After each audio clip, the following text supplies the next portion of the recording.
Hello. Hi, everyone. I'm going to check this audio. How is everybody? I got a call right before I was clicking about a rental I have listed. So if you're local and you know anyone who wants to rent, they're super clean, all updated townhomes over off of Paul Russell Road, let me know.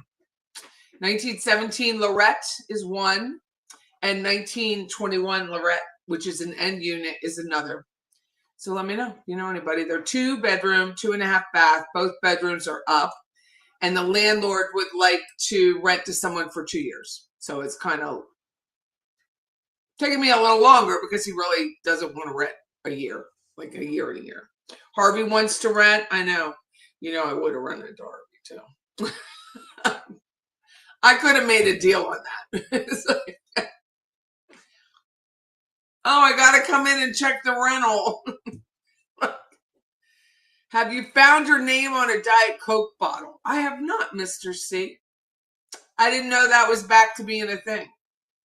Hey, John, how are you? I have not had a chance to listen to your music. I very much apologize. John Smith is a musical, genius. He writes the songs that make Patty sing. You still need a 3-2 single story with a garage near the hospitals to purchase. Well, there's more coming up. There's definitely more homes for sale right now than there were this time last year. However, rates are still high for people, so that kind of lowers it. Michael Manley is funny. He says, "Hi, Patty. I would watch, but I just got 80,000 emails dumped on me. Man, I hope Getaway Granny's trial isn't postponed." I think there's a 80% chance it will be. We'll know on the 30th. Hold on one second. I didn't put that in my phone, did I?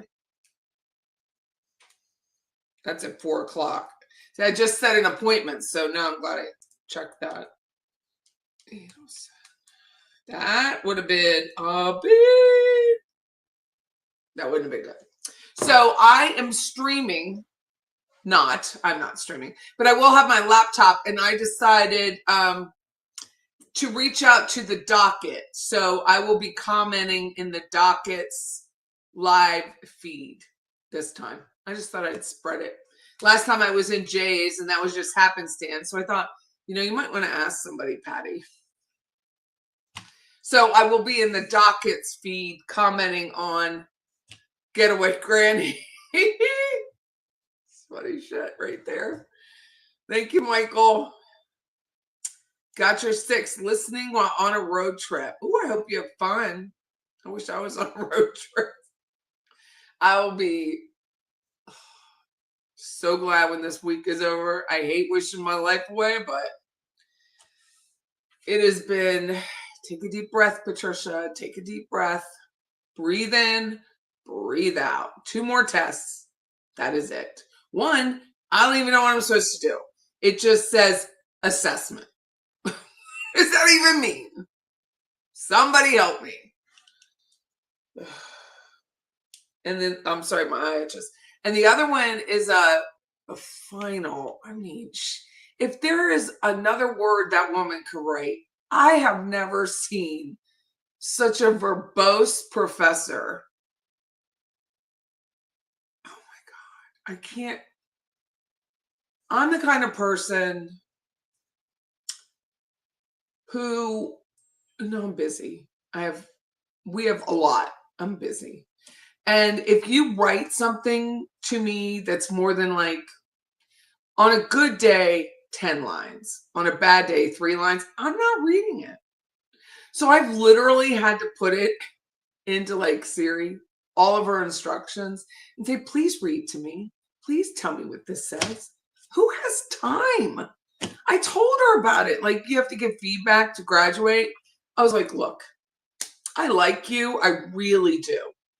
But this is not everyone's primary gig to be a student. And I would like to know what of all of this, long, is important. That's what I'm going to stick with. I don't know why that's hard. I mean, what is there to say? So anyway, I have to go through that nonsense for this final. I have an A in the class, but Lord have mercy, I probably would have had a higher grade if I didn't have to read all that crap. It's horrible. Oh, hi, Patty. It's Al's Gal. I've been missing you. Hi, chat. Well, thank you. Thank you for the miss. I have, again, just trying to get through this 2 weeks to graduate. And I don't know what I'm going to do afterwards. I'm going to definitely take my private investigator course, the 40 hours, and take the test. That I definitely will do. And then we'll see. But I don't know what I'm going to do with the degree. I don't know.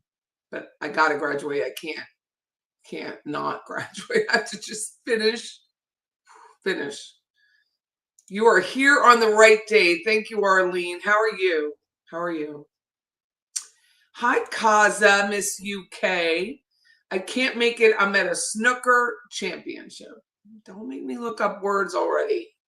I think snooker, is that like pool? Is that?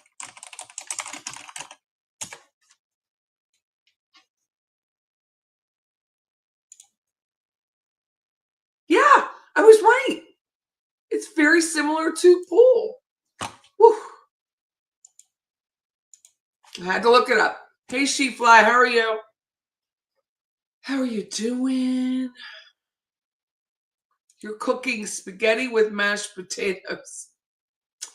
That's a lot of carb. Are you carb loading?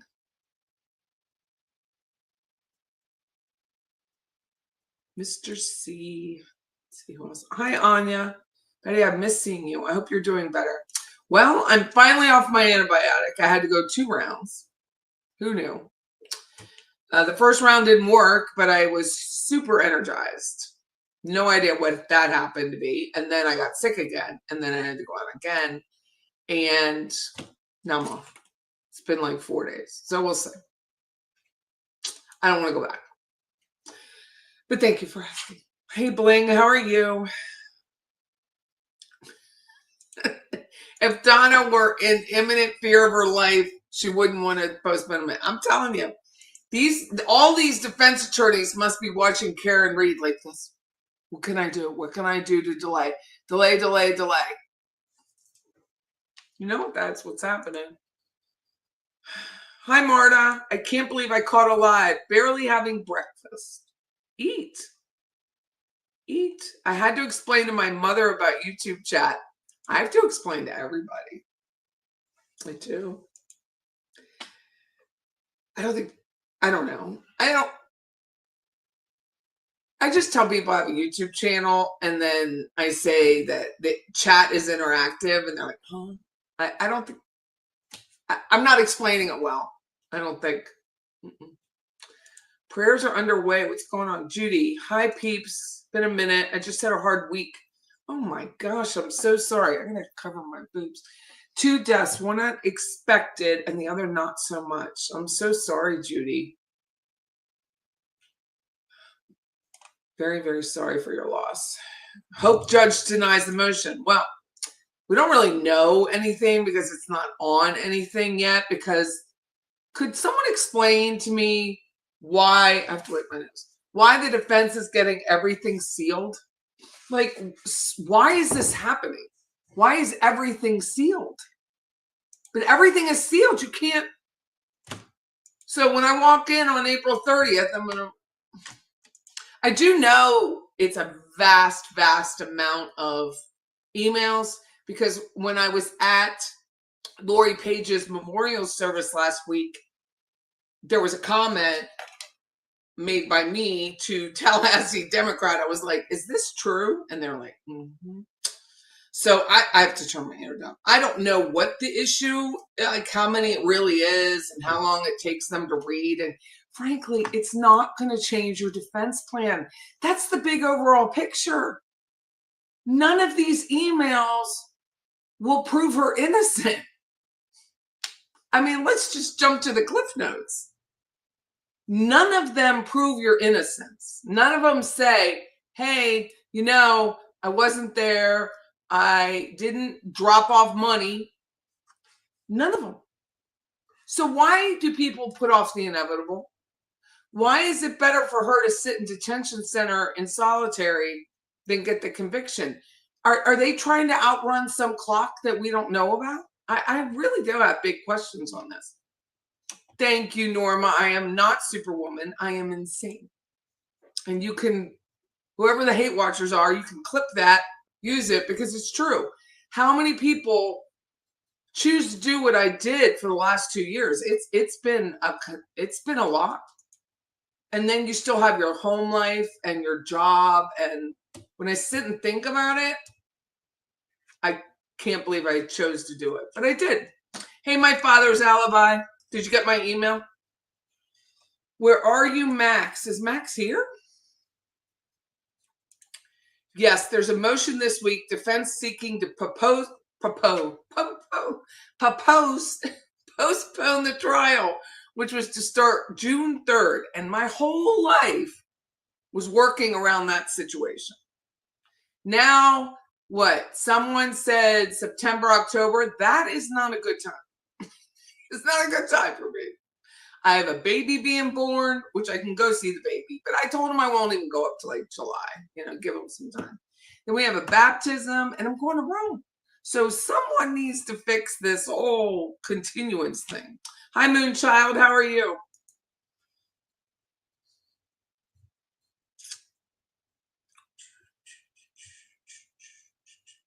I was listening to Depeche Mode. It's my issue. That's why my own personal Jesus is playing in my head. The judge is a mess. The cops seem shady. And MS, what has proven her innocent? I know she doesn't need to prove she's innocent, but what in all of this? And remember, Judge Canoni has never been overturned. That's been appealed and appealed. So you may think she's a mess. The state of Michigan doesn't think she's a mess. The justice system in Massachusetts doesn't think she's a mess. She may be or appear like a mess, but she has never been overturned, ever. So before people call out a judge they don't agree with, think about that. Never been overturned. Patty, why did the prosecution just stop that stub? Well, it's not like they were sitting around on it, right? So they cracked the code. They weren't sitting around from last November and going, let's wait until April 28th and see what they say. No, they didn't wait. They cracked the code. So the code gets cracked. It's likely WhatsApp. They get the information or whatever phone it was to whom and where, and they hand it over to defense like they should. What do you want them to not do it? You want them to like hold on to it and go, well, time was of the essence, so we just didn't do it. She did not request a speedy trial. So there is someone email, no, I think it was on Reddit, and they asked me, she didn't request a speedy trial. So there is no punishment for the state for finding these 80 or 8 or however many bazillion emails and handing them over to the defense. But I'm sure they'll be given some time. I don't know how much time, but here's the thing. What email proves her innocent? Pull it out. Here you go. End the story. They can't. So I don't understand all this, like, we need to have 100 hours and 50 million days to read the emails. No, you don't. No, you don't. Word search. Innocent in here anywhere? No. No innocence. It's ridiculous. Yeah, now they're going to ask for it, right? They asked for the judge. Judge isn't going anywhere. Someone posted on Reddit, I think they're being paid by the hour. How did they think that was going to happen unless they're just doing it for the appeal? I'm here listening. Hey, Beach Bum, how are you?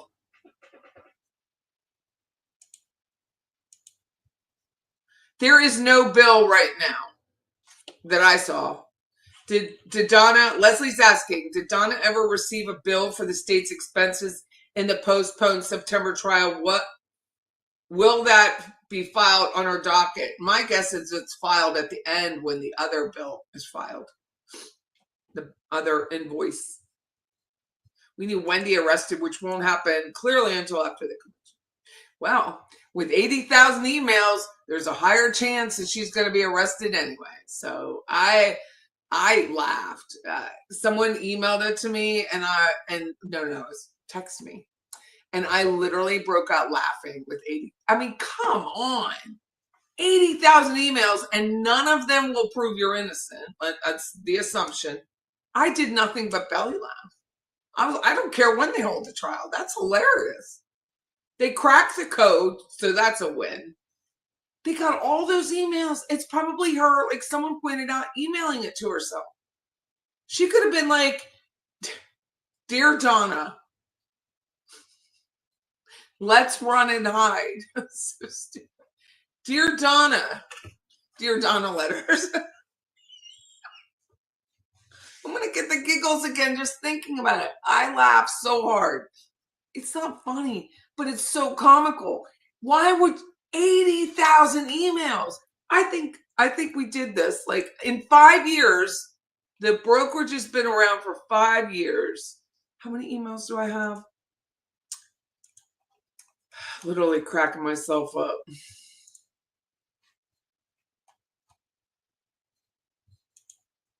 18,000 total.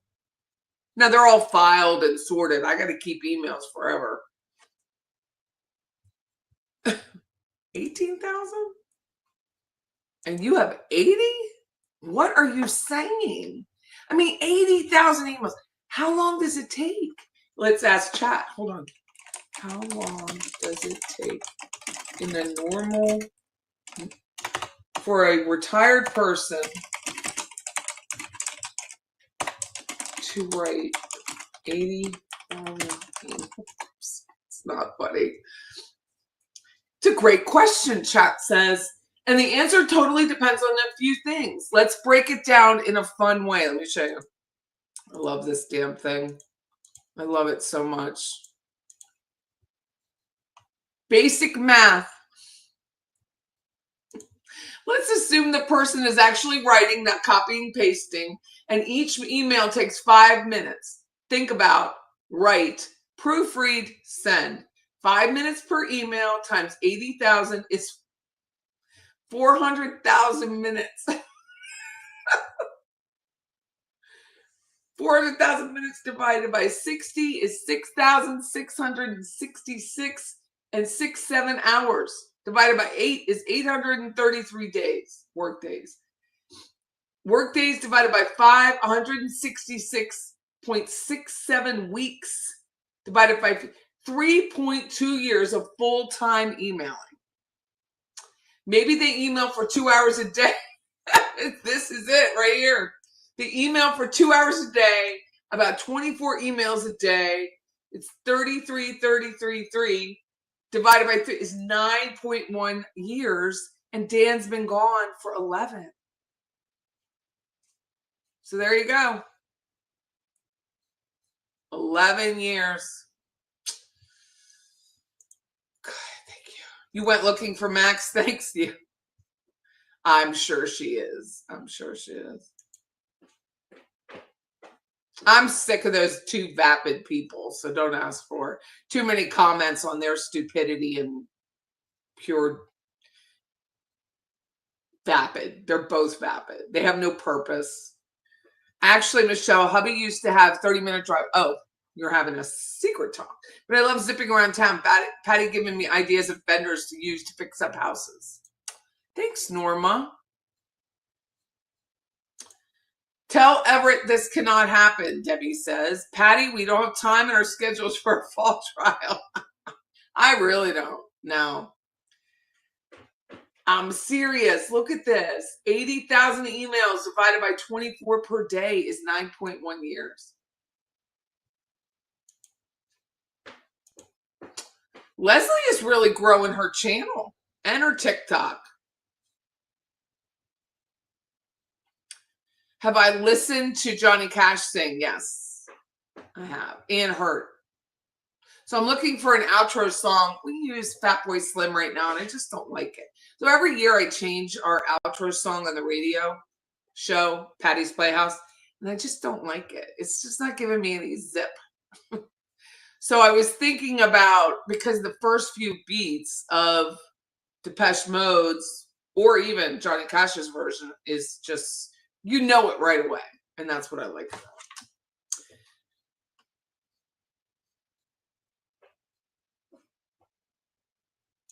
Someone's eating potato chips. She's being railroaded, not sure if guilty or not, but now saying if she hit him and he was found later, would have been hypothermia, and he wasn't explaining that. I have no idea what that sentence means. Like, to me, your sentence jumps ahead. I reread it maybe if you don't mind, and then ask again. I don't know. Hello, Wesley. How are you? Hi, Susan. If I missed you, I'm sorry. Canceling Wendy's depot doesn't mean so much to me. She basically refuses. They've canceled. No. They've canceled Mary Hall. They canceled Chris Corbett. They canceled Pat Sanford. I don't know what the hell they're doing, but they've canceled it and canceled it.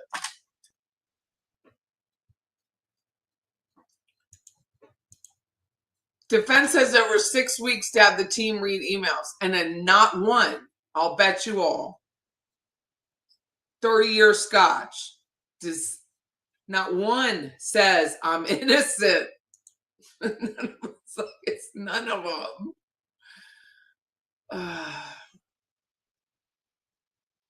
I don't know what that means, Mr. C. Those Saks coupon emails, I don't know what you mean. Patty, lawyers need money, and reading 80,000 people will help feed their starving families, since we know lawyers don't make much money. Well, and one's a funeral director, and funeral directors make no money. I mean, that is a giving profession. If there ever was one where you just don't get paid enough. Funeral director. Hi, Marta. I've been very busy lately, but I've heard they are trying to postpone. Do you believe that is possible? I believe if there are 80,000 emails that the judge made a very fast decision to bring everyone in for a hearing, that it is likely he will postpone it maybe a month. It'll have to be after, it'll probably be beginning of August, maybe later. They could never stop talking. They have that like pressured talking thing. They're what did I call it? It's not pressure talking. Is it pressure talking? I hate thinking out loud. It is pressure talking. Oh, love it. So pressure talking is a symptom of bipolar disorder or another mental health condition, particularly during manic or hypomanic episodes. And if you've ever been around someone that is in a state of pressure talking, you would know what I mean. Has Charlie been moved? Katie was moved here for her deposition and then went back to Lowell. Charlie has not yet come. There's a whole lot of lying going on in this Karen trial. My uneducated opinion is she hit him. The dog came out and attacked him. I don't think the dog came out. The dog didn't have a lower jaw. So I don't think anybody went into immediate damage control or anything. I think he laid there, but that's just me. I wonder if those were from the dental practice letting people know about appointments. 80,000, maybe some, but it depends on the device that they used to email. And so it must be an email that they didn't know about. We'll know more Wednesday, but it had to be something like that. It had to be WhatsApp, something that they really couldn't crack until they cracked it. And I shouldn't laugh. I really shouldn't. But it is hilarious to me that these fools write everything down or talk about everything. It's the Keystone criminals. Like, they just cannot shut up. Can't they just upload emails into software that scans it for code? That's what I said. Word search. Innocent. Bribery. Extortion. Double extortion. Selfishly, Leslie says September works for her. I have a 40th reunion. Can you believe 40 years out of high school? 40th reunion that I don't think I'm going to be able to make just because I have too much other stuff. And then the baby's baptism, which I may not be able to make that anyway, just because of life. And then Rome. You love that song? So do I, YB. Leslie says, my channel is silly, but I post a few true crime summaries a day. I have a TikTok channel and just save the posts and upload to YouTube. Good for you. So they're shorts, 1.5 minute videos. The next hearing is April 30th at 4 o'clock, which I will be there. I'll have my laptop. I can't have a phone in the room, but I can have a laptop because I'm media. And I will be on the docket's chat. I bet she never did delete the email. I have my trial scheduled for all set up for summer. Now Donna and Corey Richards are off the docket. That is so, it's just, it shouldn't be us like doing that. Hold on, let me get Leslie's channel. Hold on.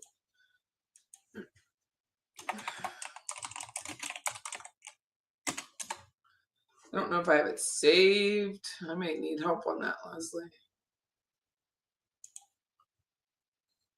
I don't have it saved. What's your channel name, Leslie? Pressured speech. Yes, thank you. Email search Scott Radius. I wonder if that condo is finished. What do you think? Think it's finished? I downloaded WhatsApp because my Navy girl has been on a boat now for a month, but she still isn't connected to ship Wi-Fi. What? Bless it. She must be busy. They could also, they had all those real estate rental clients. It could be anything. Well, they're whatever they were ones they specifically hit. That's the caveat for me.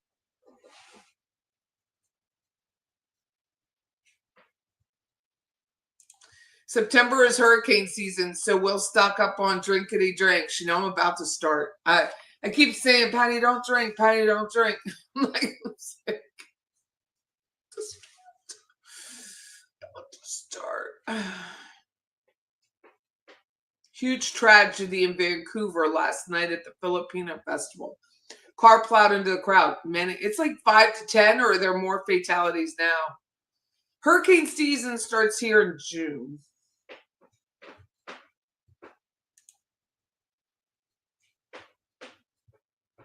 Did Wendy's place in Florida sell or rent? It's rented. It rented. Oh, true crime in a minute. That's what it is. Thank you. Could not remember. Very smart, by the way. Very smart. Why is it not showing up?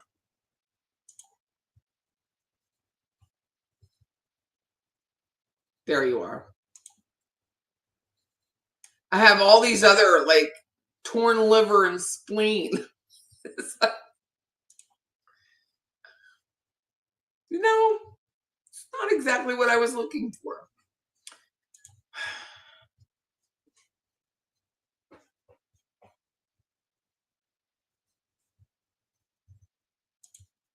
Thank you, Michelle, for being a member. That's pretty cool. Thank you. So, let me show you Donna's docket.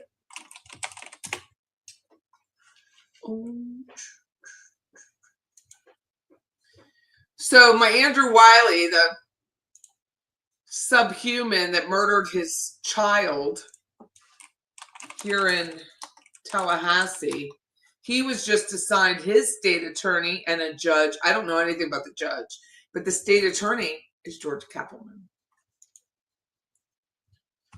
Cheers.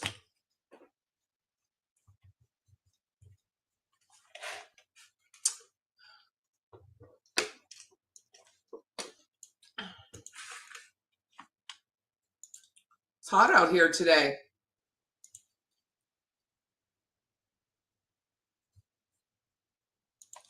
Okay. This is the order denying the denial. I love it so much.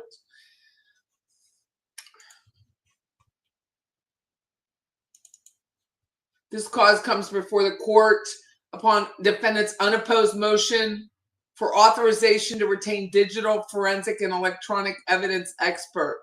So the judge denied this because of a conflict. Exhibit C of the motion, counsel for Catherine Magbanua asserts that privileged work product information was shared with John Sawicki while he served in the capacity of being a defense expert. Given that his privileged information could be used during the defendant's trial to cross-examine Catherine Magbanua, the court is requiring a knowing, intelligent, and voluntary waiver on the record by all parties who could be affected by a potential or actual conflict. Furthermore, Siegfried's position is currently unknown, and the motion does not indicate whether their privileged information pertaining to his case was previously shared with John Sawicki. Another reason not to have a shared trial. Another reason. It's ordered and judged the defendant's unopposed motion. So the state did not oppose the motion, but he is denying it without prejudice means they can come back with a voluntary waiver. And then this one, let's just seal it all. Where are we, Judge? What state are we in? It's just unbelievable. It makes me upset because I want to know. This cause comes before the court on defendant's expedited motion to continue trial filed on April 21 in light of the state's apparent opposition to the defendant's request for a continuance of the trial scheduled to begin on June 3rd. The state shall file a written response specifically on the discovery issues no later than Tuesday 29th. And then there's going to be a hearing on the 30th.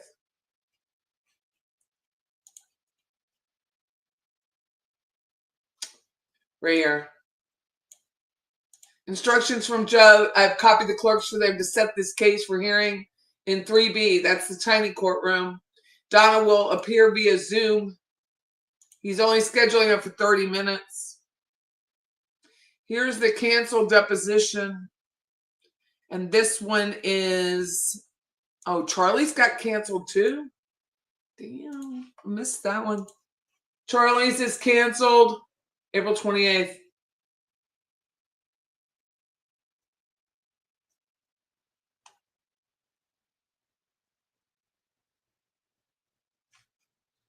Guess they're hoping for that continuance. He's not going to be here.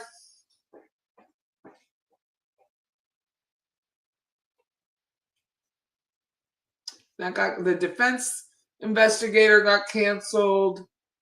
And then at that last hearing, they wanted to know if they just had raw images or something. Could they use them? So we'll see. See this motion to seal. Why? We're going to know. Hey, Murder, how are you? I sent you some more messages on the Twitter X. And the defense.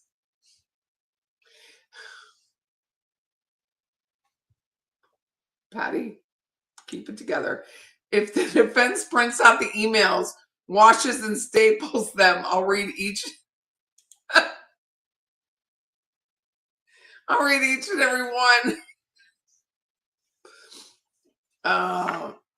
There is a space launch tonight. You were moving your daughter out of her dorm and it felt like 110. She go to FSU? I know I should know, but I don't remember. 62 in Akron. My son's he's in Perrystown, something like that. That's where he is. Ohio. It's 90 at your lake house. Well, I was at Mass today, and then they had a barbecue afterwards, which was really well done. I just took pictures. That's all I do anymore. And it was 87 then at the time.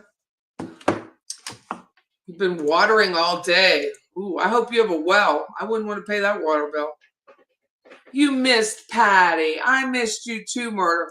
I have been in watching Roberta Glass True Crime Report, but not commenting, just liking and listening. Murder. Hey, JJ, how are you? She does. She goes that for sure.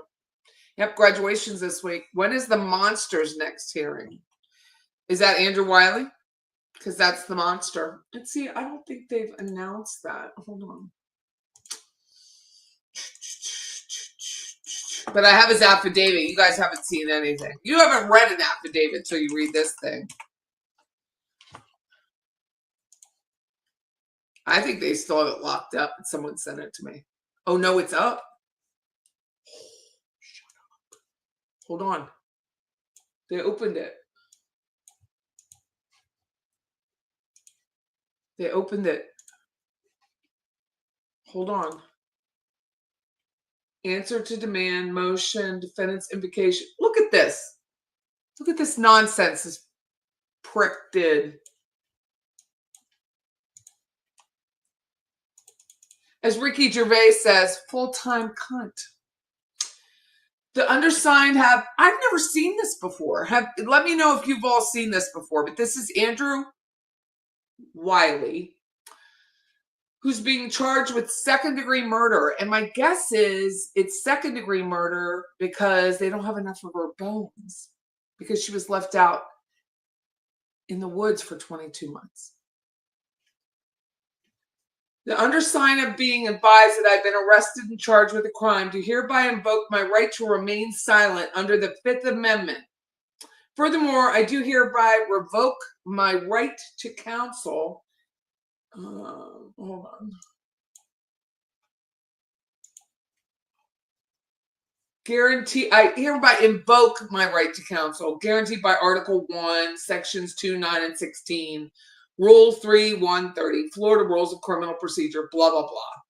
By invocation of my foregoing right to counsel, I intend this to be an absolute expression of my desire for the assistance of an attorney in dealing with any custodial interrogation by law enforcement about this arrest or any other crime or criminal activity under investigation, whether I am a suspect or a witness. Therefore, I demand that no local, state, or federal police or prosecution personnel, including jail inmates, acting at the request or direction of other such personnel, attempt to engage me in any conversation whatsoever concerning any crime or criminal activity, whether presently charged or not, without first providing me an attorney and having that attorney present.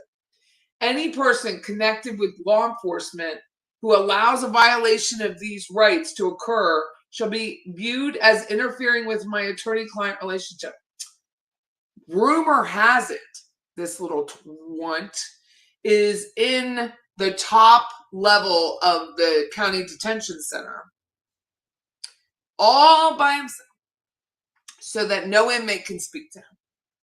This invocation shall not be deemed to have been waived by me unless an attorney has been provided to me, either retained or appointed, and I execute a written waiver of these rights signed by myself. And here's that pathetic subhuman's email.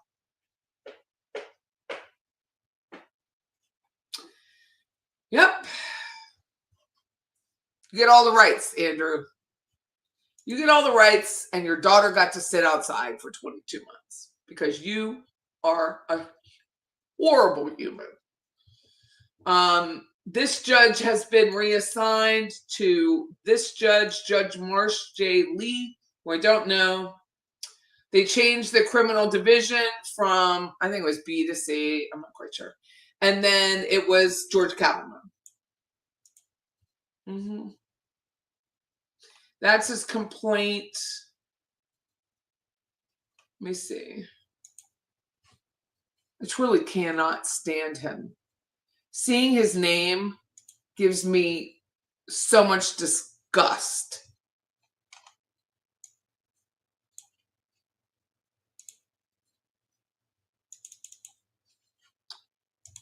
Andrew Lamal Wiley, who moved out of Thomasville and came back to Tallahassee. But from what I'm told, they had to arrest him in Thomasville, so I'm not quite sure about that. Homicide, murder, dangerous, depraved, without pre-med. On April 11, 2025, I was dispatched to the TPD for a prisoner transport. Andrew Wiley was taken into custody on a warrant reference TPD case number. Andrew was transported to the jail without innocent. His warrant paperwork was left in the custody of the sheriff. This concludes my involvement in the incident. My interaction was captured on body worn, which I'm going to ask for. Supplemental report submitted, victim statement submitted, witness statement submitted, suspect arrestee, state impounded property, vehicle towed. He called his vehicle his baby. You know, the one he used to transport his child to the woods. That one. They don't really say what happened, but I would love to see his mug perp walked. I truly do not like him.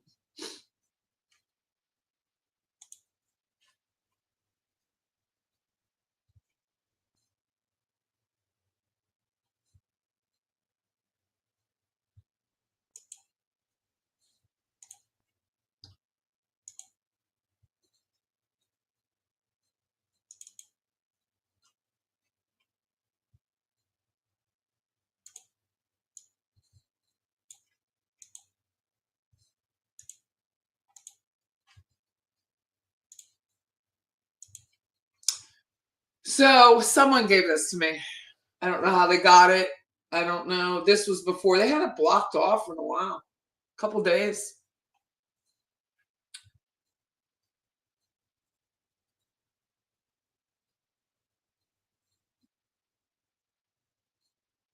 Hold on, I'm reading something. No, you can see it. I have it. Oh no. Hold on. Wayne County. If you go to the jail, they have it. No.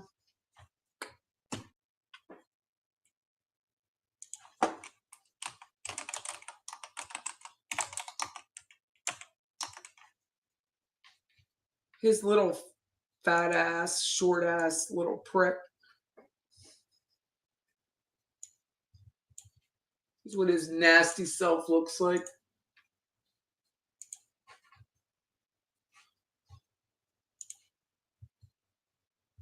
Little cross-eyed prick. 5'5", impregnated his daughter.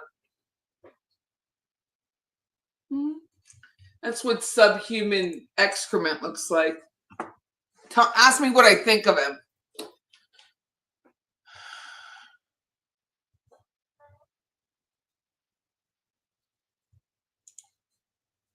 Yep. So anyway, this person sent this to me. Now it's public, so I don't feel guilty about it. First appearance, magistrate. The defendant is Andrew. What's his face? The following probable cause was derived. You got to read this. This is unlike anything I've ever seen. So this is June 3rd, 2023 at 11 a.m. She was already dead. He'd already transported her. 2023, Bab was dispatched to, this was his apartment. That was his one-bedroom rental, which I have pictures of course. Andrew Wiley is the father of 12-year-old Lori Paige. Lori lives at the residence with Wiley and has been living there for over a year. Wiley explained he left for work on June 2nd, 2023 around 11 and returned home on June 3rd, 2023 at 10 a.m. Wiley left Paige in the residence watching TV prior to going to work. Wiley advised Paige was safe and uninjured. Wiley said he does not know what Paige is wearing, but knows she took her multi-colored rainbow-style backpack. Now, for us, he said it was tie-dyed. For us, he said, because I met with him February 24th, 2024, for two hours in the sheriff of Leon County's parking lot. We were handing out flowers. He showed up towards the end of the event because it was a cleanup day to clean up like trash on the side of the road kind of thing. We asked him basic questions. What was she wearing? I don't know. What kind of shoes she have? I don't know. Was her shirt white or was it colored? I don't know. Did she have jeans on or shorts? I don't know. Were they long shorts or short? I mean, I'd ask a question, go on to something else, go back and ask a question. I don't know. I don't know. Everything was I don't know. I was like, I literally said, dude, you have 1-bedroom apartment. Like, did you just not remember, or is it just too much for you to remember? He's like, I just don't know. I just can't remember. I can't remember. Wiley left Paige in the residence watching TV. He said that Paige had access to a phone, which later is contradicted, and that his brother, Antoine, who is a middle school coach for girls, not that he's a murderer, but he certainly didn't help facilitate the apprehension of his brother. And could call him if there was an issue. Prior to this, he had a girlfriend who's named in this, which I have to redact. I don't think everything is redacted that should have been redacted. Her name was Simone. She joined the service, so she left. I don't know when she left the apartment. I just know she left the apartment and wasn't staying there. When she was there, she really is the one who took care of Lori. She got her clothes, did her hair, the whole thing. I feel so sorry for this woman. I really do. Of all of this, she was helpful. Like, she worked with Margie Summers, who was the teacher's aide, paraprofessional in Lori's class, to get Wiley to show up to this meeting with Pastor Ferguson, Margie, and myself. She facilitated that and said, you need to go search for your daughter. He told us he was afraid of social media. He told us that the original investigator, Drake, who we're going to talk about, told him he didn't have to talk to social media, so he didn't. He was afraid. He was very, very, very introverted. He was very shy. Margie told me that too. Margie had long conversations over that year with him and talked about how shy he was. Well, murderers tend to be shy. This is, I guess, my new theory. Bab asked Wiley to provide some background on Lori. According to Wiley, Paige used to live with her mother, Miranda White, which it's news to us that she's married, but if she's married, she's married, in Tennessee. She's outside of Nashville in Goodlettsville. She is in a historical Black college med school called Maberry. Is it Maberry? Something like that. Anyway, she's in med school. And you don't interrupt med school because your kid's missing, just so you know. Wiley explained White asked for a check on welfare from law enforcement roughly a week prior, called for service. So the story was Lori ran away, but no one believes that now. We believe he kicked her out, which is why she showed up to school, which she loved, with no shoes on.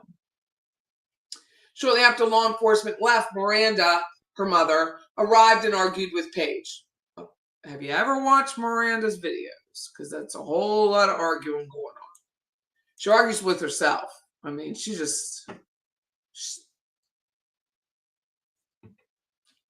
I got not much. After White left the residence, Paige began saying she was worthless. So what had happened was she gets kicked out. He calls it a runaway. She's reported missing. Next day, she comes back. Miranda finds out about it. Miranda says in one of her videos, she was sitting ready to take a test and she found out her kid was missing and would have to miss the test. She was pissed. She was pissed she'd have to miss this test. So a couple days later, she drives down when no one would respond to her. So she drives down to Tallahassee. Apparently, there was some sort of scene. Lori leaves the apartment, goes outside. There's a body cam video of it. Goes outside. Lori doesn't want to talk to her mother. She feels abandoned by her mother, according to Lori's own words. And mother eventually leaves with law enforcement's, ask, please leave. After White left the residence, that's Miranda, Paige began saying she was worthless and her mother did not love her. Paige has a history of running away in Tennessee twice. She ran away twice. Her home life in Tennessee was not good. Her home life in Tallahassee was not good. Her grandmother chose to not have anything to do with her. Maybe because of the dynamics with the mother. I don't know. But the kid was right. She was right. She had no one. She was right. She didn't have Antoine. She didn't have twant of a father. She didn't have mom. She didn't have a stepmom. Stepmom had a kid. They kept the little boy, but got rid of Lori. She called, you'll see, she called an ex-boyfriend named Marcus and said, would you take her? And Marcus is like, no. May 8th, 2023, Paige was reported missing. Paige was last seen at the middle school and was found the next day in an abandoned apartment, 240, which is right on the road. Bab, the law enforcement officer, notified Miranda, the mother, that Lori was missing via telephone. Officer Bab asked White to contact police if she learned anything regarding her whereabouts. Remember, Miranda was taking a test. Miranda was pissed that this even had to occur. Bab asked Wiley to describe Lori. Wiley described Paige as a black female, roughly 5 foot tall.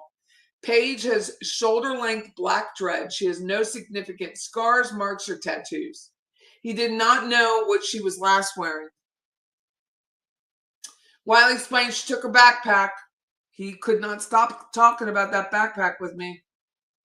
Wiley provided Bab with recent photos. Like 2 photos is all we have of this child. The rest was stolen off of social media for her memorial. Andrew Wiley was unsure if Lori Paige takes any meds. He did not. How do you not know that? How do you not know if your child takes medication? And my piss off is law enforcement didn't go, dude, something's wrong here. Nope, they didn't do it until the following February when Nancy Grace called. How do you not know? Didn't know she had medical or mental health issues. Wiley explained Paige did not have her phone because he confiscated her phone before the last time she ran away. It was confirmed the last time Lori attempted to call was 4/17. 4/17. Wiley explained to Bab that he did not know why Paige would run away. Really? Maybe you were screwing her. Maybe you were raping your child. Maybe that had something to do with it. According to Wiley, everything was all right. There was nothing concerning prior to him leaving for work. Wiley could not provide Bab with any locations where she could be and allowed officers to inspect the home for any sign of foul play. The residence was inspected by responding officers with no signs. He had 3 days to clean it up. Because we all believed his timeline until I had a dream about it. And I was like, this isn't true. Another day. Bab was able to determine Lori's grandmother, Brooklyn, who no longer lives there. Ferguson, my friend, Pastor Rudy Ferguson, shows up at Arkansas Street to ask her, can we do anything? Can you help search? Can you answer any questions about Lori? She kicked him off the property and told him she would call law enforcement. Nice. Brandon made contact and determined Lori was not at the residence. Brandon also checked Griffin Middle School and was unsuccessful in locating Lori Paige. Lastly, Brandon checked the last location to know where she ran away and was unsuccessful. Officers checked nearby parks and spoke with multiple individuals walking around the parks with no sightings of Lori. She was then answered into the NCIC, FCIC as a missing person. The following is a compilation of investigated steps conducted by the then case agent Drake. Now, Drake was, what I'm told, a newer detective. She was going on what was supposed to be just a missing case. There's no other missing child that I know of out of Leon County that was missing for this long. So it was probably in her mind, they'll come back. Drake contacted a friend of Lori, Diamond, which I'm not going to go, who advised she has not spoken to Lori since school was released. So school was released right then. And the Chromebook that was administered by the school was taken by the school before the end of the school period, the last day. She hadn't spoken to her since school was released for the summer because Lori does not have a cell phone or social media that can be used on a computer. Drake spoke to the leasing office at 1001 Ocala, and they advised that the subject who harbored Lori Paige last time, Pierre, had moved. It was determined his family still lived in the apartment complex, but at a different apartment. Donaldson would be interviewed later in the investigation. On 6/7, Drake went to Deputy Swain, had spoken who rides a bus with Lori, probably went to the school, and lives at Avise and does not know where she is, but she is still around the area. Drake canvassed area apartment complexes and did not locate her. Drake asked to send Lori's flyer to all 6th grade parents in case she was staying with a friend and lying to the parent without permission. Fair. Drake spoke to Wiley's girlfriend, Simone, who was in Louisiana for military training. She advised Paige did not use social media, but she did play Roblox and watches YouTube a lot. On 6/16, Drake went to Dade Street Community Center, which is like a place where kids can hang out, not get arrested, I hope, who advised Paige has come by after school, but they have not seen her since school ended. Drake canvassed areas close to where Lori Paige had gone missing in the past and canvassed public transportation. Flyers, case were posted at these locations. On 6/19, Paige's information was provided to FDLE, MEPIC, and communicated the information to Tennessee Clearinghouse. Calls from Drake were attempted to Miranda and Brooklyn without any immediate answer. We're just not going to call back. We have stuff to do.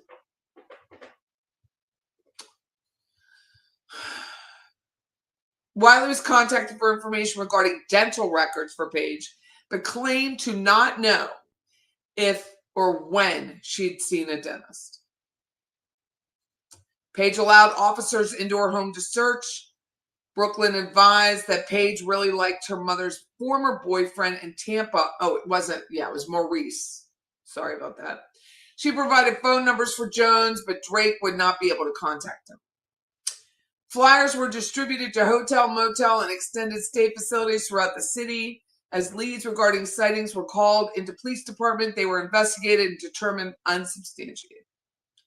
Nashville Youth Services and the Runway Bureau advised that they only have record that Paige ran away once, but returned quickly after. The mother was actually living in Nashville at that time when she ran away the year before. Detectives of the Special Victims Unit were assigned to conduct surveillance on known associates of Lori Paige. Detectives did not observe any indications that she was with family or friends. 2 Gmail accounts for Lori, Paige Lori, and this. Google Inc. responded to a search warrant. A lot of these accounts were started but never used. Hear that, Donna Adelson? She had a Discord. Search warrants were submitted for all these listed accounts without success. It was apparent, although each one had been activated, none were used after activation. A request was made to Leon County Schools for records related to her email, search history, web, and messaging on the school-issued Chromebook. It was determined that these records were unavailable due to the computer reassignment. In August 2023, after Lori Paige has been missing for more than 2 months, Wiley allowed detectives to process his residence using a bioluminescence compound which reacts to blood evidence visible and not visible to the naked eye. No suspected blood was located. Dental records were finally obtained from Miranda in that August and promptly entered into FCIC.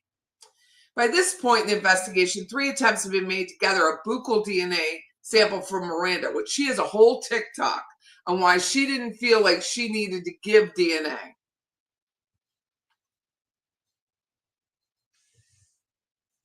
Through the Nashville Metro Police Department, White was reluctant to provide any sample. Reluctant, she didn't until she had to. On 1/8, Miranda posted a status on her page saying, "My baby is gone," broken heart emoji, and promptly removed it. When questioned about it, she advised she meant Lori is not with her and she knows in her soul she is dead. January 2024, another detective went with officers in Nashville Metro to contact Miranda and her wife, LaTanya, at their residence in Nashville. LaTanya White advised neither she nor Miranda had contact with Lori since she went missing. Detectives did not note anything indicative of a 12-year-old child living there. The upstairs family who owns the home advised they'd never seen Lori or any children other than the young boy who they chose to keep when they got rid of Lori. 1:31, Detective Megna and Collins contacted Wiley at his new residence in Thomasville, Georgia. The following information was learned during the interview. Wiley was asked if there was anyone from his old neighborhood that he was concerned about or could have anything to do with what happened. Wiley then stated he was unaware of her friends. You have one child. It's all perfectly normal, law enforcement. And he knew that when she ran away the first time, she was in an abandoned building with a boy. However, she was recovered at school, but reportedly slept at the abandoned building. Wiley stated his only relationship with Lori prior to coming to live with him in Tallahassee was when she was 5 and they lived in Miami. Lori came to live with him this time in June of 2022 to stay for the summer. When she was 5, Miranda had a nervous breakdown, so to speak. And Andrew told us that deputies came to him. He was working at an auto repair place and told him that he had to leave his job and come get this child or they were going to put her in foster care. So he and his mother, who has since died of cancer, left Miami and went to Tampa to retrieve this child. His mother, who I believe he truly did care about in whatever sick way this man lived, but she helped really raise her until there was another fight later on about custody. And he did leave his job to go take care of her. And he said, like, they didn't give me a choice. Like, I had to go get her. And when this was part of the reason why we believed him at first, is he sounded so passionate about leaving the job, knowing he had a good job to go take care of her. He had to do it. Till he raped her. Lori did not have any electronics other than the phone, which she only had short term and was taken away from her for getting into trouble. Andrew described the reason for being in trouble with the phone was using during class when she was not supposed to. He noted that other than some minor trouble, Lori was a good child. Andrew stated that Lori and her mom did not speak a lot, but when they did communicate, it was usually by email from her school computer. He also noted Lori had things come up that dealt with her mother. Lori would have issues. He noted one instance where Lori came home after school and said that Miranda had called the school to talk to Lori. Lori stated to Andrew that she felt suicidal. Andrew spoke to Lori after the incident. He spoke about when Miranda showed up to the house on 5/25 and there was an argument. Andrew stated Lori told Miranda that she did not feel loved or seen. He also noted Miranda recorded that encounter. It's on her TikTok. After this, Lori was pacing in the room back and forth, asking why her mother didn't love her. He stated Lori was off after Miranda showed up. This group of cells stood there and told us that he explained to Lori, when you run away,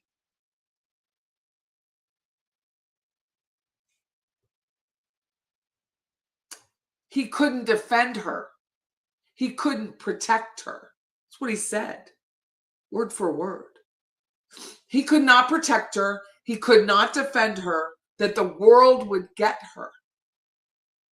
And then it would be ugly. And she needed to stay where she was because he could defend her and he could protect her. said it to my face. After this, Lori was pacing. Okay, I did that. He stated she showed no interest and that he kept his secured from her. They kept his secured from her and it was still accounted for. Andrew was asked if there were any medications from the residents that were missing after Lori left, and he stated there was none that he knew of. None. It's a one-bedroom, 640 square foot apartment. Andrew stated the first time Lori ran away, Miranda found out. When they spoke on the phone and he confirmed this, Miranda stated, well, your daughter's probably dead, so just let me know, and hung up the phone. Andrew was confused and shocked by the statement. When Lori was recovered, he spoke with Lori about running away, and she couldn't do so. He noted that Lori had tried to light a fire on or near a bus stop and was in trouble for it around this time, which was true. But he told her he could not defend her. He looked down. This is how he looked. He was like, I had to defend her. I had to. And I had to explain to her, the world is not what you think it is, Lori. The world will come to get you.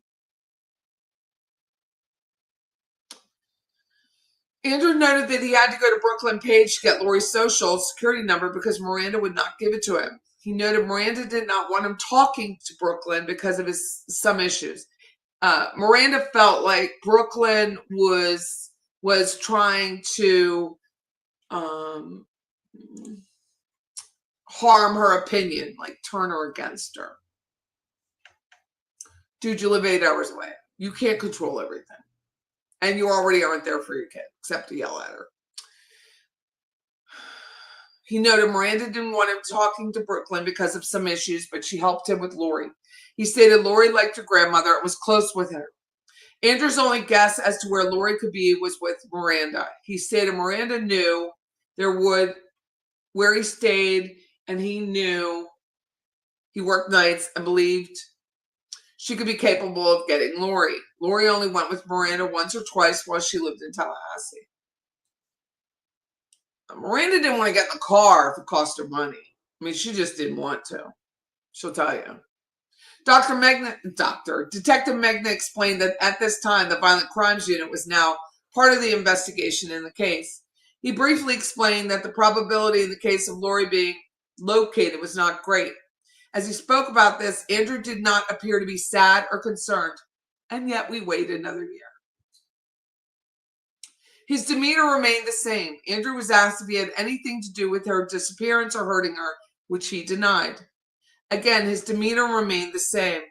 Andrew was asked if Lori ever went walking in a specific place or enjoyed going anywhere. He was unaware of any of the places she could go and noted that he worked night shift hours. Andrew showed detectives the room that he had set aside for Lori. The room had office space stuff set up at the time and all of Lori's clothing in a large closet. He did not have any of Lori's toothbrushes or hairbrushes.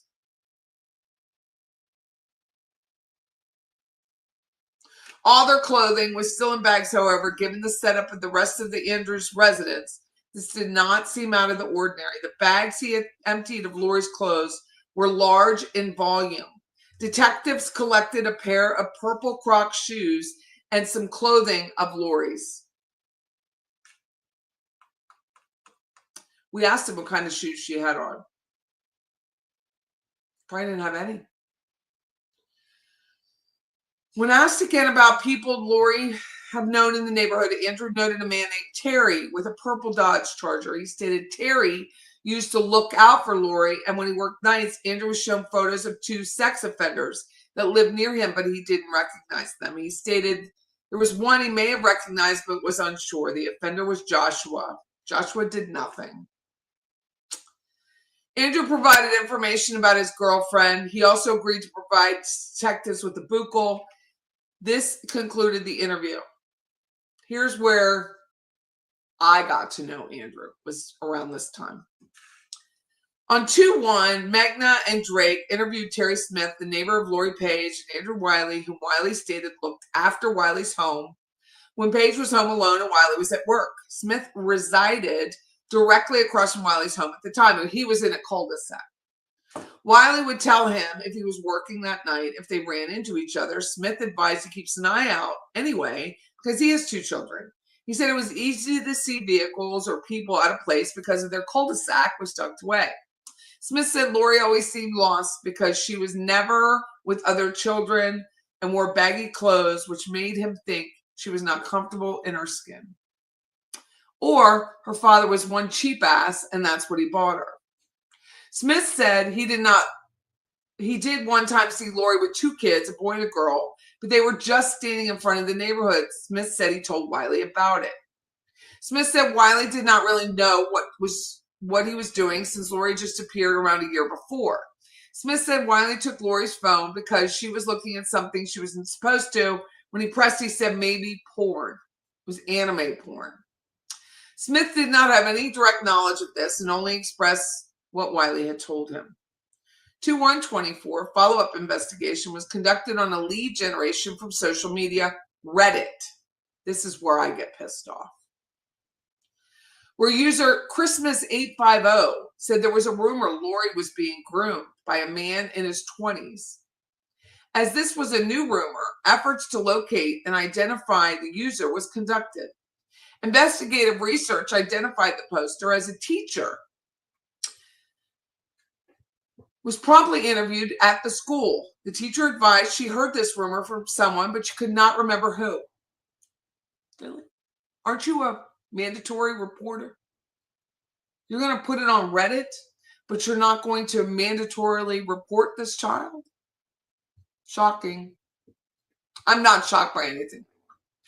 Ehrlich suggested speaking with Mr. Stokey, another teacher. Stokey was determined to be a 6th grade language arts teacher who never taught Lori, and that is a lie. I met him. He was at her memorial. He did teach her, and he was her homeroom teacher. Stokey said he never heard this rumor, but he could see Lori being groomed because she was much more interested in talking with teachers and adults rather than other students. He was very upset by the fact that this says he did not teach her. Stokey brought up an incident where Lori had to see the guidance counselor because she was openly flirting and attempting to hug another teacher. George reported this to guidance. After Lori was spoken to, she submitted a letter to Mr. George saying, "Do you like me? Yes or no?" And no one reported this behavior. At this time, Lori was spoken to. She denied everything, including the letter. Of course, she's humiliated, and removed from the classroom to a different teacher. Woods, a counselor at Griffin, said Lori was quiet until the last month of school when she started to spaz out on the other students.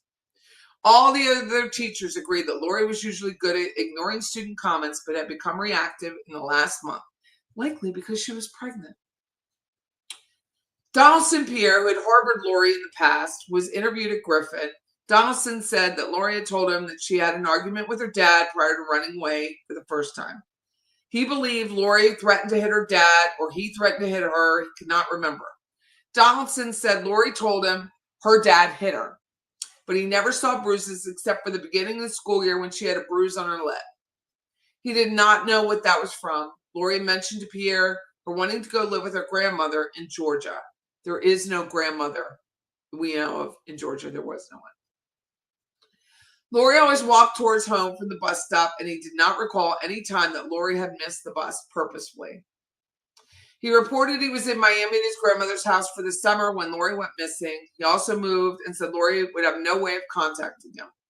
And her father at that point had changed his phone number. I'm sorry, but if that's not the biggest freaking clue that he ain't expecting her to come home, I really don't know what is. Griffin Middle School student, I'm not going to say his name, was very stoic and claimed he and Lori were just friends who rode the bus together. Search warrants were obtained. Maisie Brazy, that's the mother's Facebook. Barely Sane Genius, it's also her TikTok. She's right.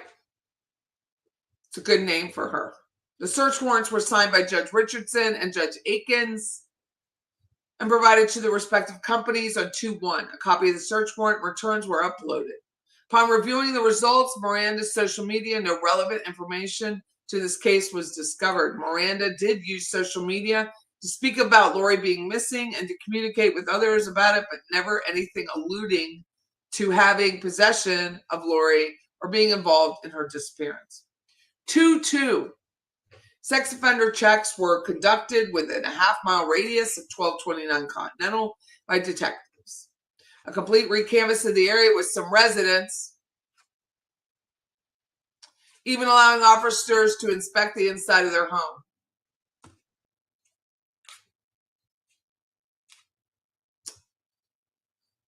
On 2-3, a review of the blank report of Lori's phone, Cellbrite, I guess, was conducted. An additional email was discovered for an Apple ID.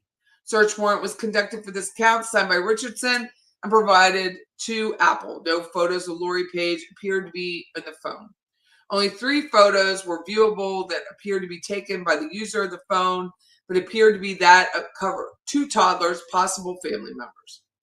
The rest of the phone images or videos were downloaded internet photos. There were no pictures of her belongings. On 2/26, Apple results were received, which yielded no new information.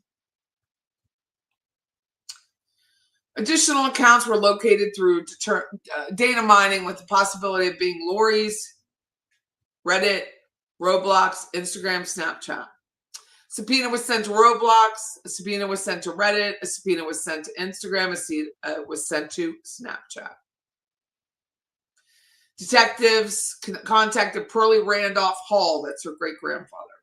Pearlie advised he's the biological great-grandfather of Lori Paige. Pearlie stated he had not seen Lori since she was 4 years old. She was 12. Pearlie knew that Miranda had tried to let Lori stay with multiple people in the family. Pearlie advised that from his time with Lori when she was smaller, Lori was very smart and able to read very young.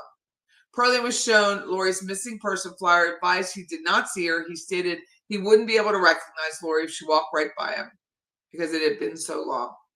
Pearlie talks to Brooklyn Paige, but has not talked much to Miranda. On 2/5, the detectives contacted Brooklyn Paige again. Brooklyn advised she had not seen Lori since her disappearance. She stated that Lori would be allowed to come over from time to time to visit to help Andrew. She did not know Lori had been living in Tallahassee for months until Andrew came over to tell her that Lori was missing. Brooklyn stated Andrew told her that Miranda would be mad that he came over because Lori was not to have any contact with Brooklyn. Miranda is very clear about it. She wanted her to not have any contact, and she goes on these TikTok tirades talking about how if Andrew contacted Brooklyn, that she would lose her shit. Well, you're 8 hours away. Miranda had Lori at 17 and asked to have an abortion at 6 months. Those things don't happen. Miranda had eventually moved to Tampa, and Brooklyn later moved with her to help with Lori. During that time, Miranda would sleep until 2:30 in the afternoon and leave out snacks for Lori on low shelves for her to eat. Brooklyn would confront Miranda that this was not acceptable for caring for a child, which led to conflict. Miranda would often leave to go have fun with friends until the early morning and leave Brooklyn to care for Lori. Brooklyn explained to Miranda she could no longer be a caretaker and had left. So Lori's abandoned again. Miranda would often complain to Brooklyn that Lori was being too talkative and that she did not have the needed level of patience. But she could be a doctor. Can we all agree that this woman should not be anyone's physician? Brooklyn stated she was confusing because Miranda did well with other people's children, including her wife's, but struggled with her own. Over time, the relationship deteriorated, resulting in them no longer speaking and Miranda telling everyone not to talk to her. Brooklyn did mention that a few years ago she'd been a temporary guardian for Lori for a few weeks. Initially, Lori was on a medication and ran in the house screaming. Brooklyn tried to chase her down the street, but Lori was screaming and draw attention. After calming Lori down and getting her back to the house, Brooklyn became concerned about the medication she was on.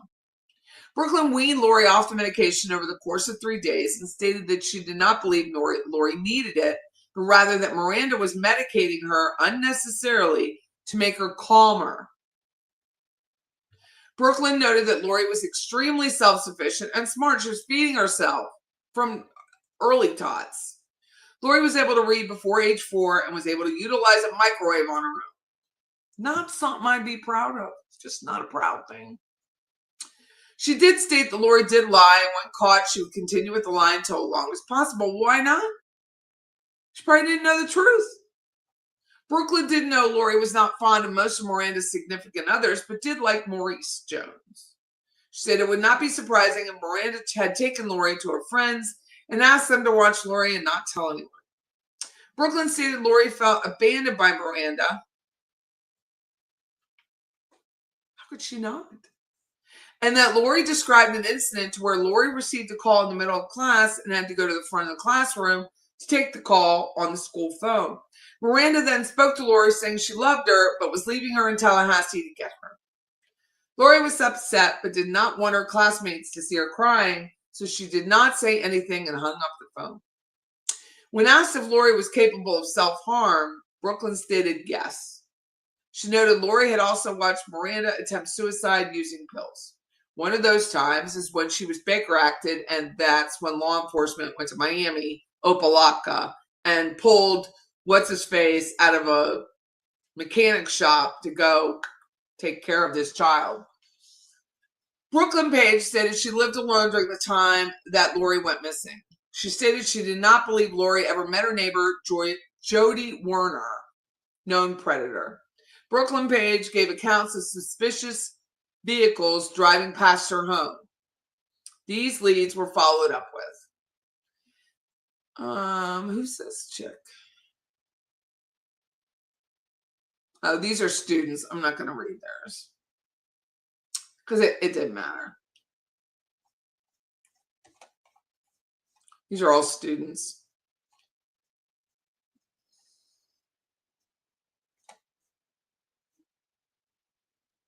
On 2/5, detective with the Tallahassee Police Department special responded to Griffin to speak with other students. So I'm going to skip these kids. More kids. Imagine being these kids.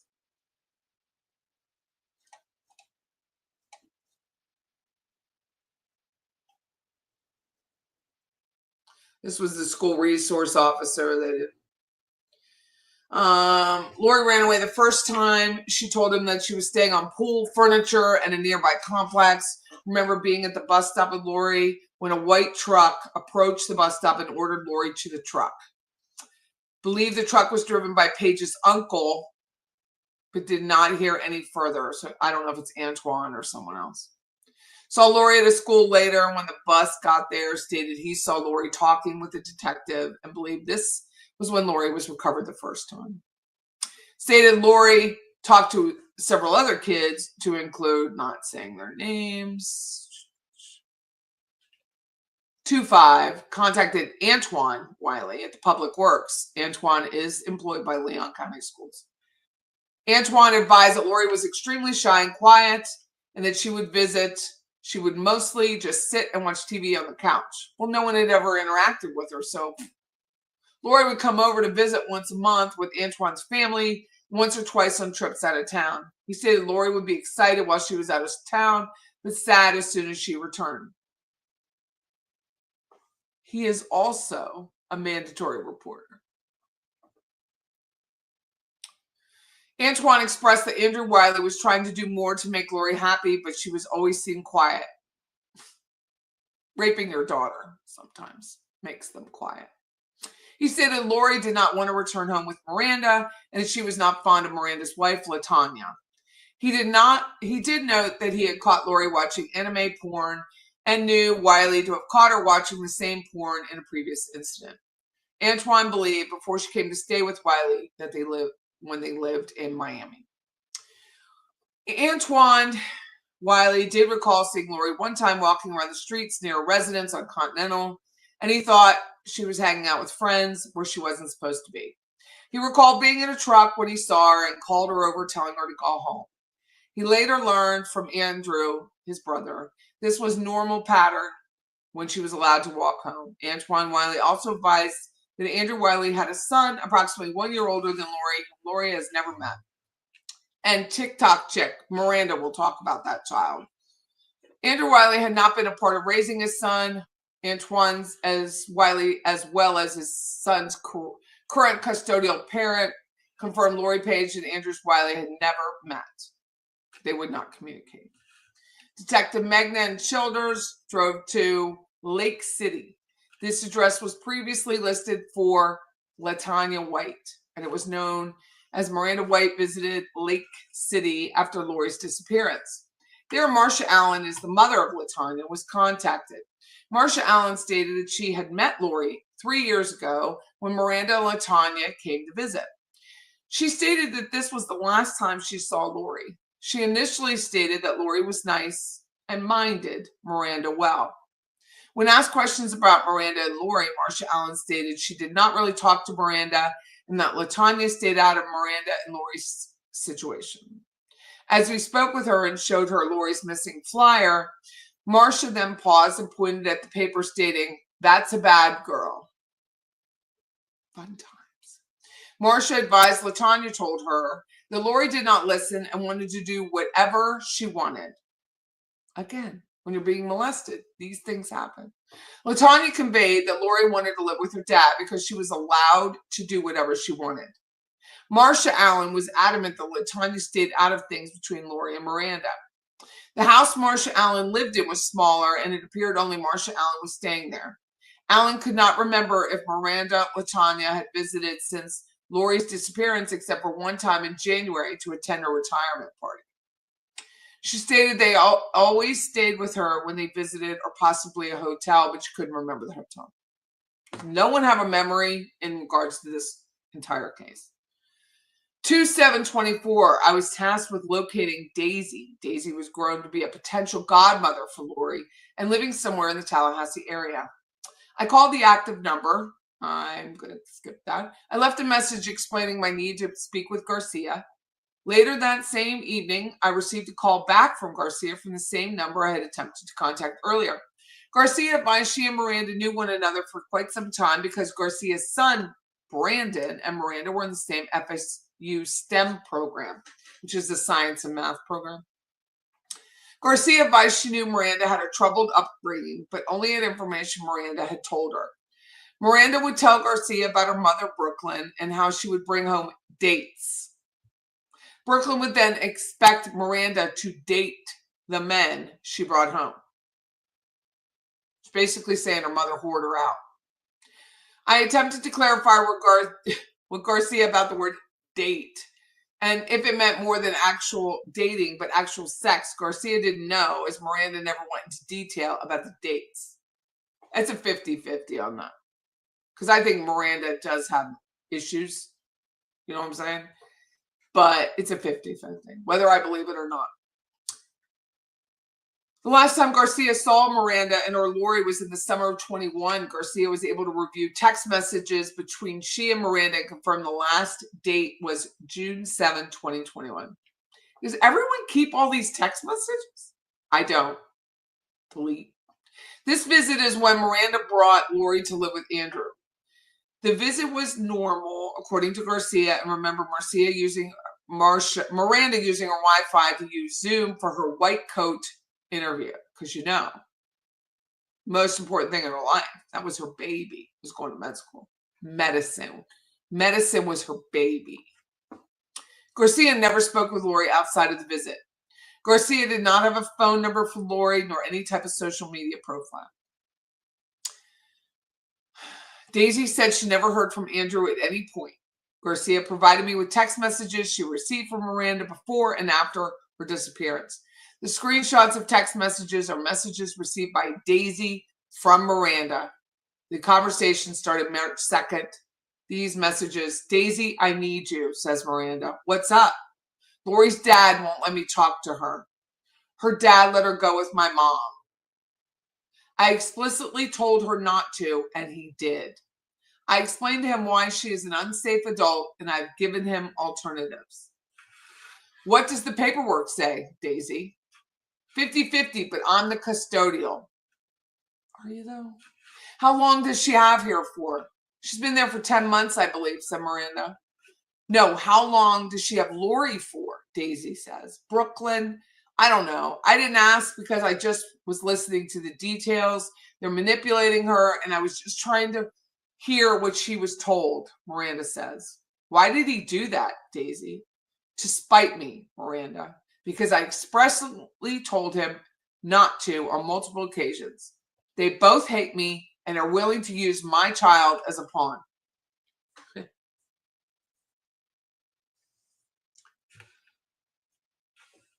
I'm going to take a break on that because that's really upsetting to me. Yeah.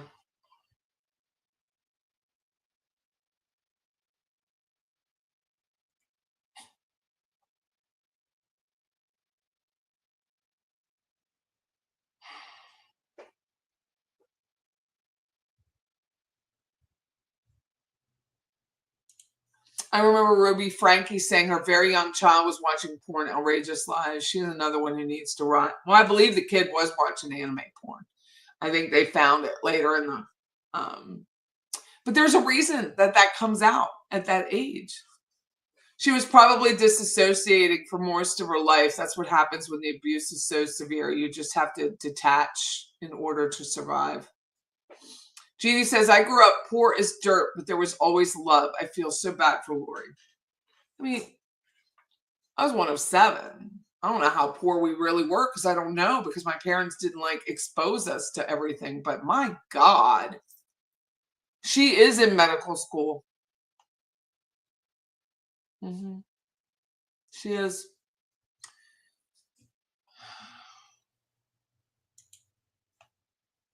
She didn't commit a crime. Her mother didn't commit a crime. Her father did.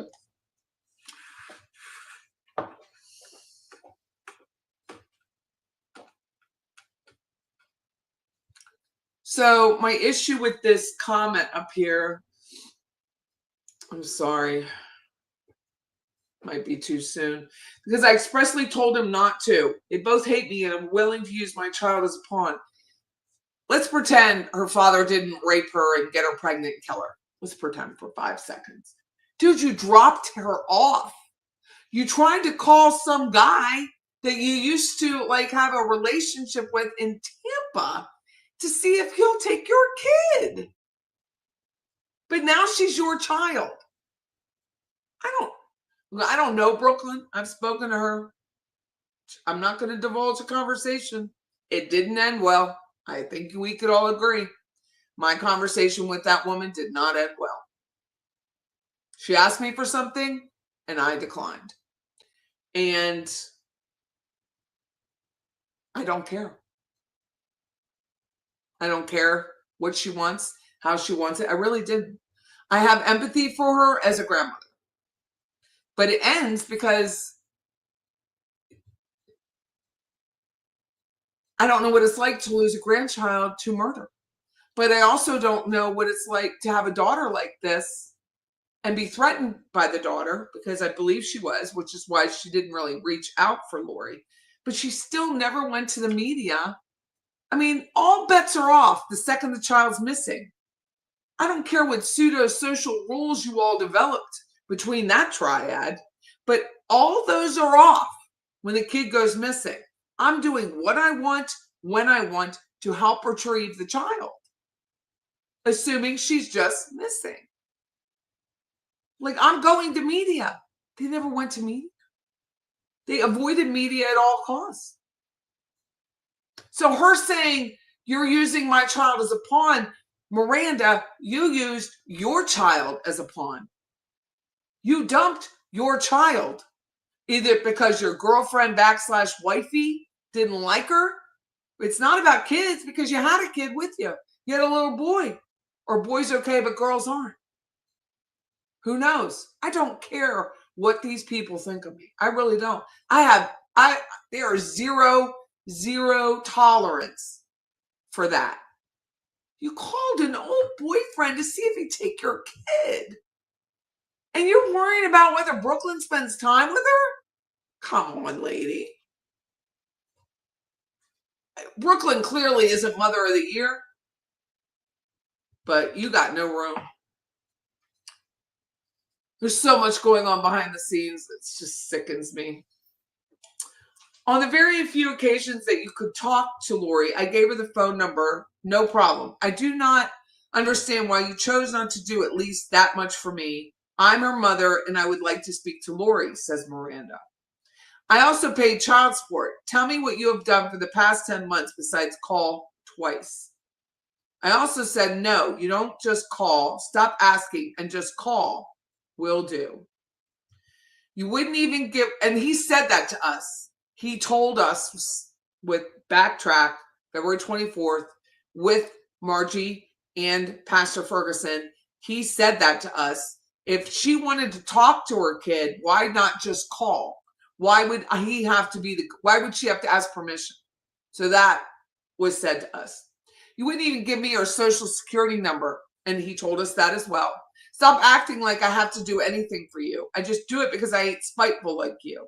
But that's fine, because from now on, everything you won't help with, your mom will. I'm done going back and forth with you. She's extremely happy over here. Don't make things difficult for us.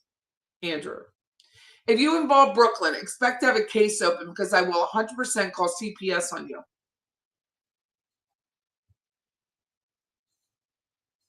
At that point, no one knew he was raping his child, but he was. And maybe you should have. Maybe someone should have reported the behavior that they observed. Brooklyn Paige is an unsafe adult and does have no contact with Lori. I'm glad she's happy. That's all I've ever wanted. I wanted her to be where she is happy, but the minute you involve Brooklyn, you are putting her in danger and I will have to intervene. But you didn't. Stop ruining your daughter's life, he says. She does not want to go back and live with you. Open the case because she's down here. You couldn't take care of her and she told you from her mouth she doesn't feel safe around you. This combo is over. Do what you got to do. Peace sign. And he blocked her. He wouldn't let Miranda. She would have to call another way. Will do. You talk in capital letters like you didn't rape a 16-year-old. That's what she says. Now, let's get to that. I, as Max says, only think and logic. She's accusing him of rape. Fair, knowing what we know now. Probably because he was like 4 or 5 years older than her. So fair, maybe older. But if the guy raped you, why would you drop your child off at your rapist's house? Why? You literally drop your child off the year before at your rapist's home. Now, she likes to throw out this whole rape thing, so I don't know how true it is. It might have been like, the Romeo and Juliet. I don't think they really ever had like a romantic relationship. In the end, she's a lesbian, so whatever she did, she probably did for a meal or something, which I don't have a problem with. But logically speaking, you drive 8 hours down to Tallahassee, Florida, and drop your child off with no clothes, no nothing, to your rapist. Think about it.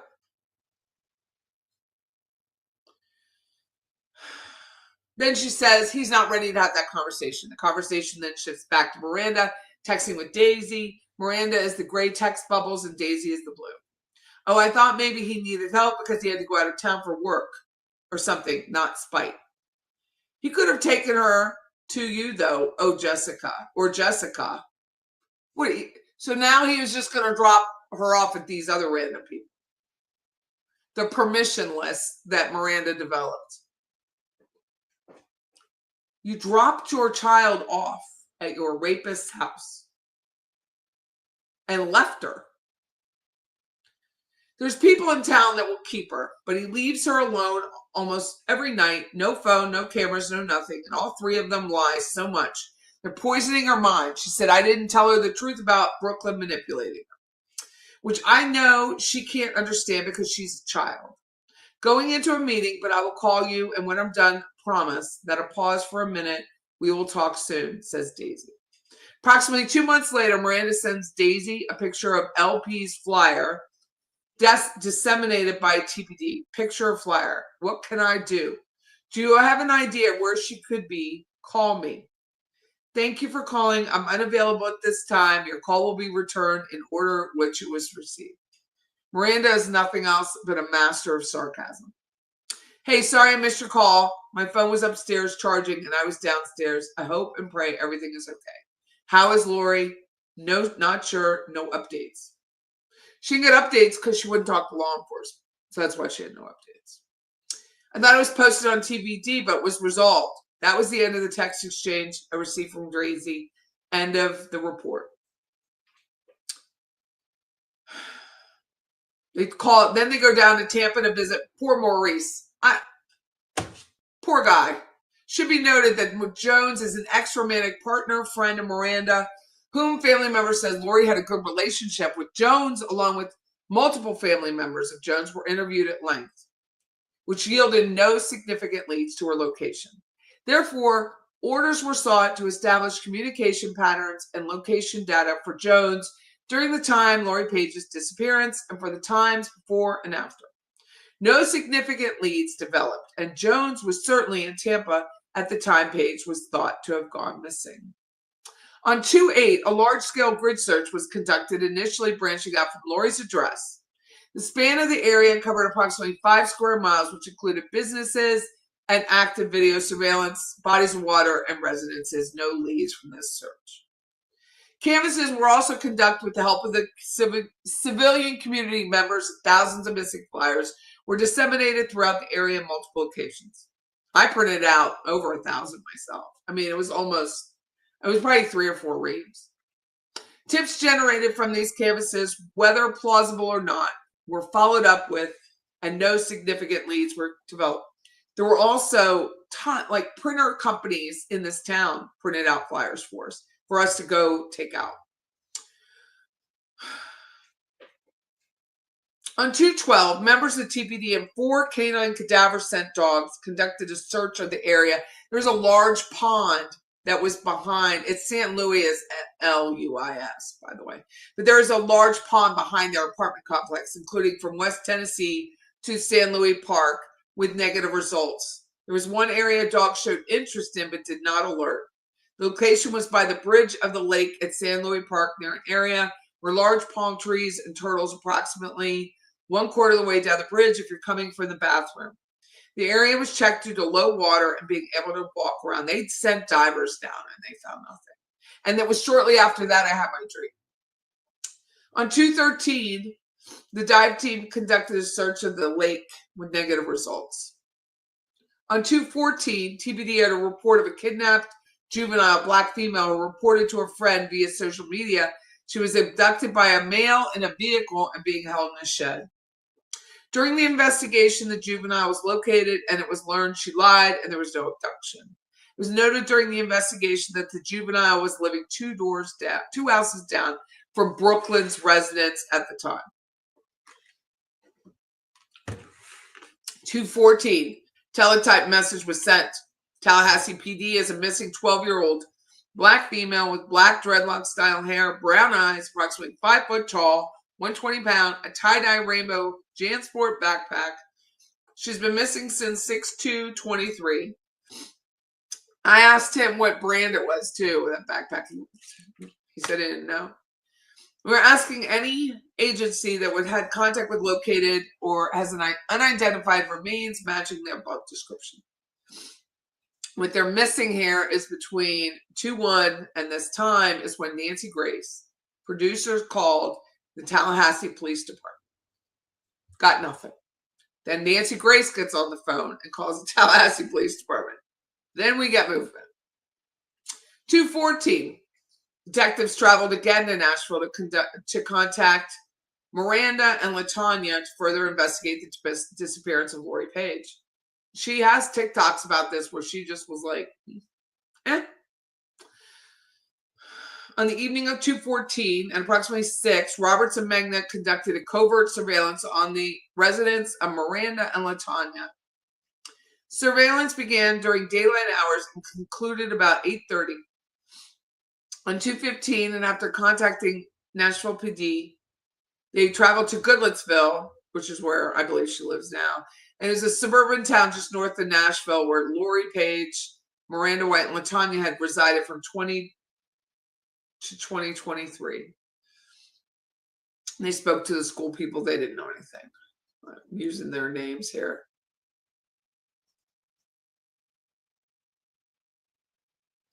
Detective Roberts, Megna, and Sutherland arrived at the home of LaTonya and Miranda.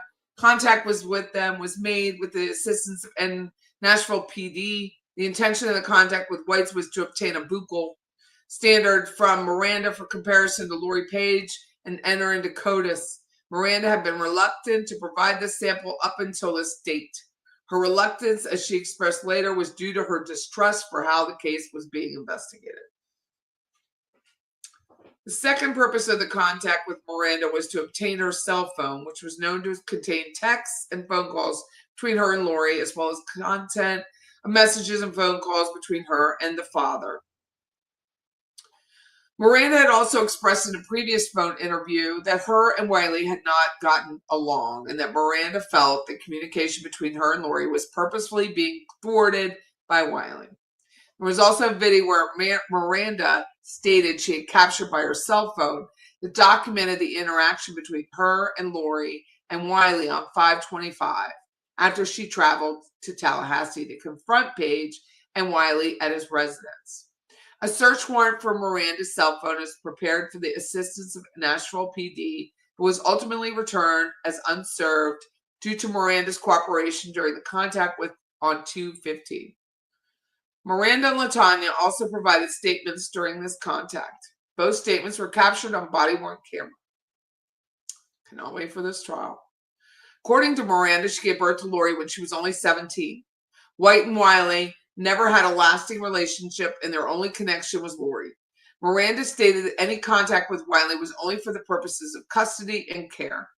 Miranda blank and an assistance where she was kicked out of Brooklyn Paige's home in Tallahassee, resulting in her being homeless while still having custody of her 1-year-old.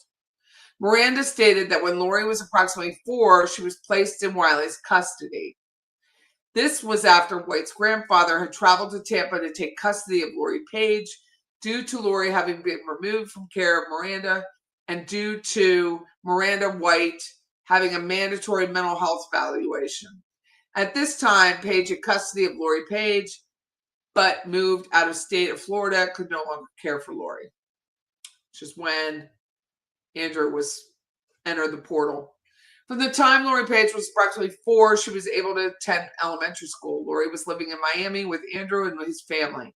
Custody of Lori Paige was ultimately given back to Miranda before White moved to Nashville. While in Nashville, Paige attended 3 different, I can't read that. I just cannot. 3 elementary schools. The child was just ridiculous. According to Miranda, Lori Paige was transferred to the care of Andrew in the summer of 2022 with the intent of her returning to Nashville. In late summer of 2022, Miranda claimed that her financial assistance for school was withheld, leaving her and LaTonya to struggle financially. Miranda claimed that due to this, she was unable to afford her residential rent payments and feared Lori would undergo stress over Miranda and LaTonya being evicted. Miranda claimed that for this reason, she relinquished custody of Lori to Andrew. Oh my God, my eyes itch, sorry. She claimed to have provided all the information for Lori Paige's enrollment, but that's not true. Antoine, the brother, due to her poor relationship with Andrew, she gave him information. This contradicted the complex manager's information that the White's lease was terminated in January 2023. It also contradicted statements from Andrew Wiley, where he claimed Miranda abruptly chose not to return to Tallahassee to retrieve Lori. Everything's could be right. Your lease ended, you dumped your kid, you got to make it bigger than it is. Miranda claimed that before her decision to place Lori with Andrew, she sought out her ex-boyfriend to care for Paige, but was refused. So you dropped him off with your rapist. Both LaTonya and Miranda were asked about their whereabouts in the coming around the days she was reported missing. Both claimed to have been in Nashville and denied coming to Florida to retrieve Paige. Both denied hiding Lori from Wiley or authorities and stated they did not know where Lori is. Historical location data from the cell phone corroborates it. Miranda provided a buccal sample when requested, which was impounded as evidence. Miranda allowed detectives to search her iPad, which was synced and mirrored to her cell phone. Miranda requested to keep her phone due to needing it for school and work. Miranda provided the passcode for the iPad device and consented to the extraction of all data linked to her accounts. This included the text conversations. Lori and Andrew, along with the video she took out of her interaction with them on 5/25. Nashville PD was on the local Nashville FBI office, assisted the extraction. The iPad was subsequently returned away. 5/25, Lori appears to not wish any contact with Miranda and is apparently angry with Miranda's lack of interest in her. Andrew Wiley allows Miranda to have contact with Paige unfettered, but Paige is reluctant, claims she's happy living with her father. There's a video.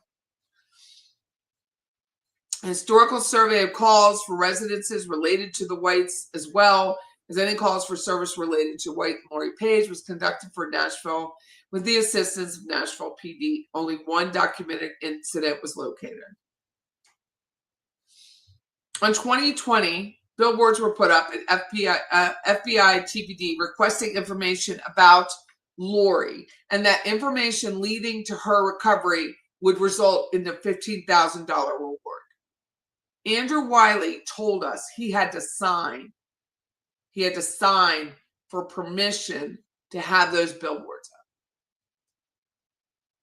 He signed permission to have those billboards put up.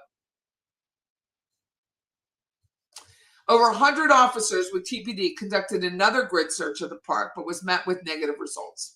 A search warrant was obtained for historical records of his phone number using the time frame before Lori went missing.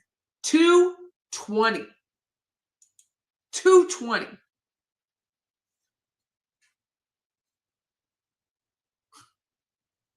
Took him that long to go after his phone.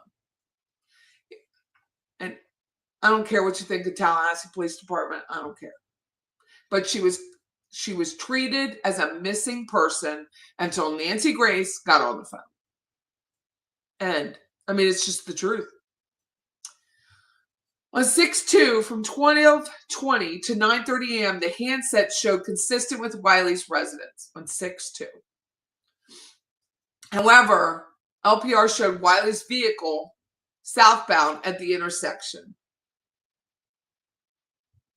at I-10 in North Monroe.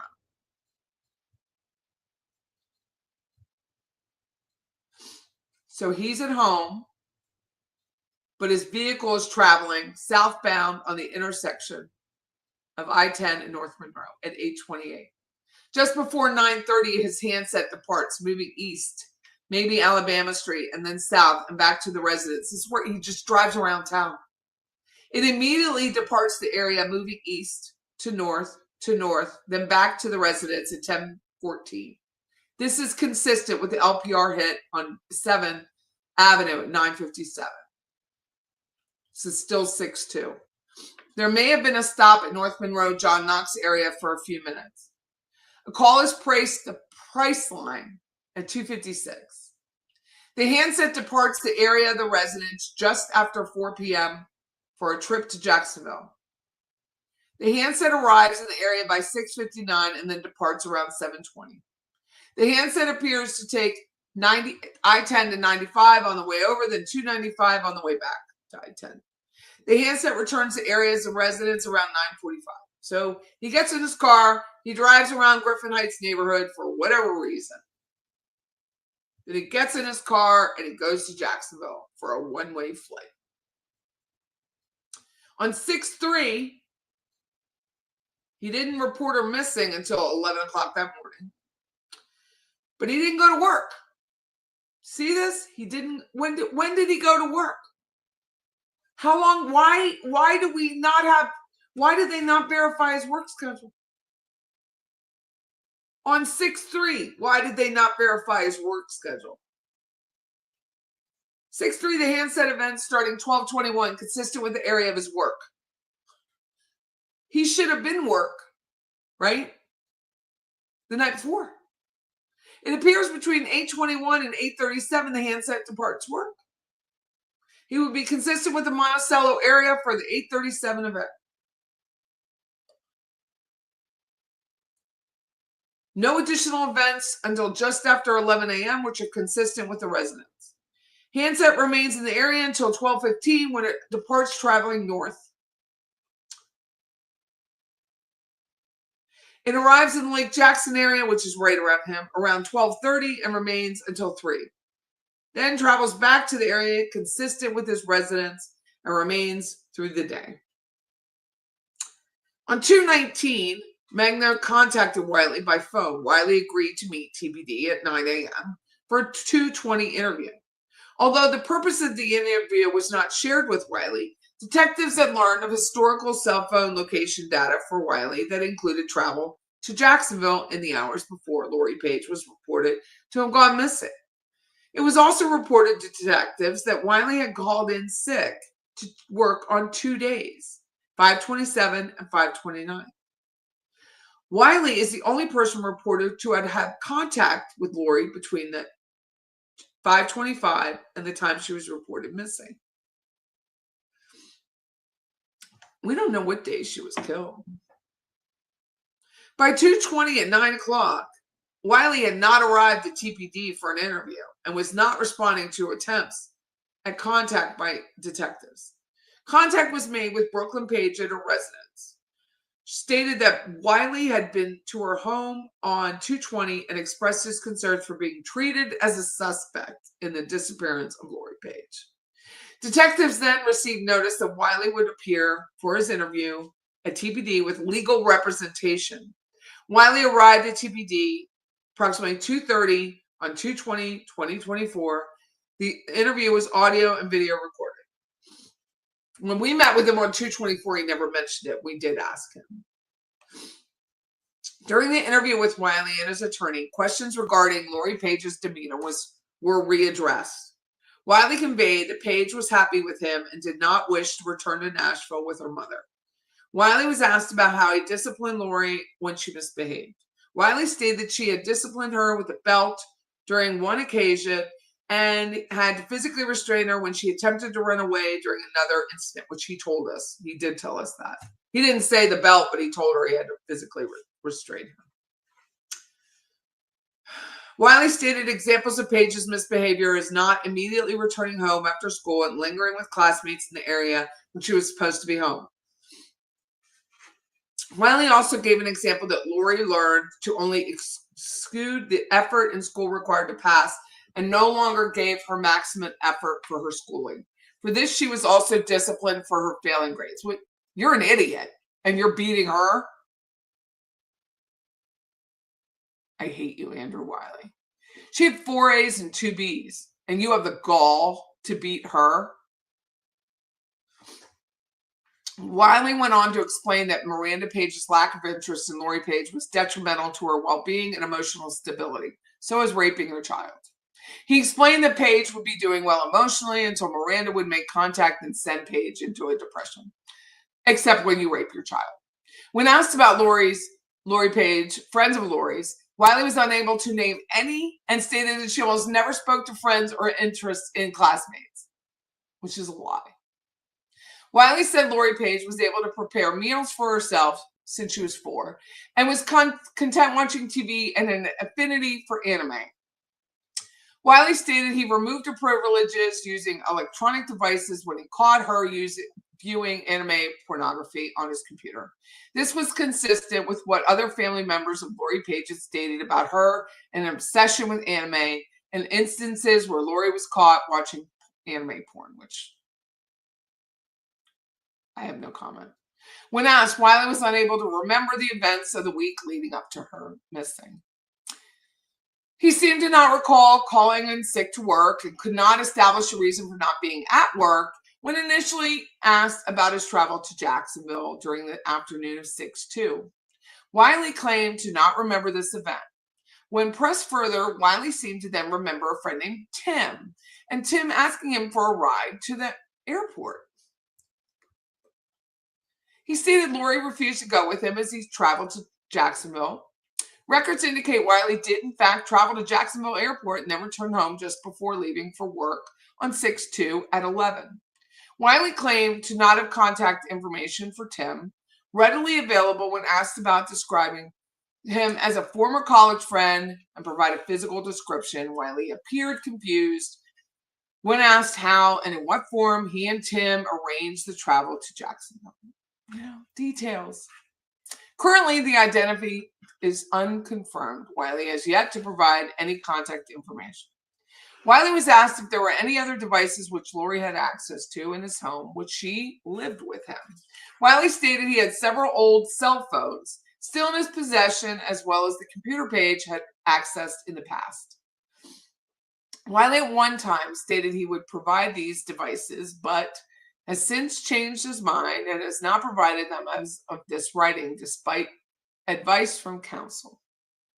On 2/23 at approximately 2:30, this is the day before we met with him, Magna contacted Antoine, the brother, to provide 100 additional missing persons flyers for Lori Paige.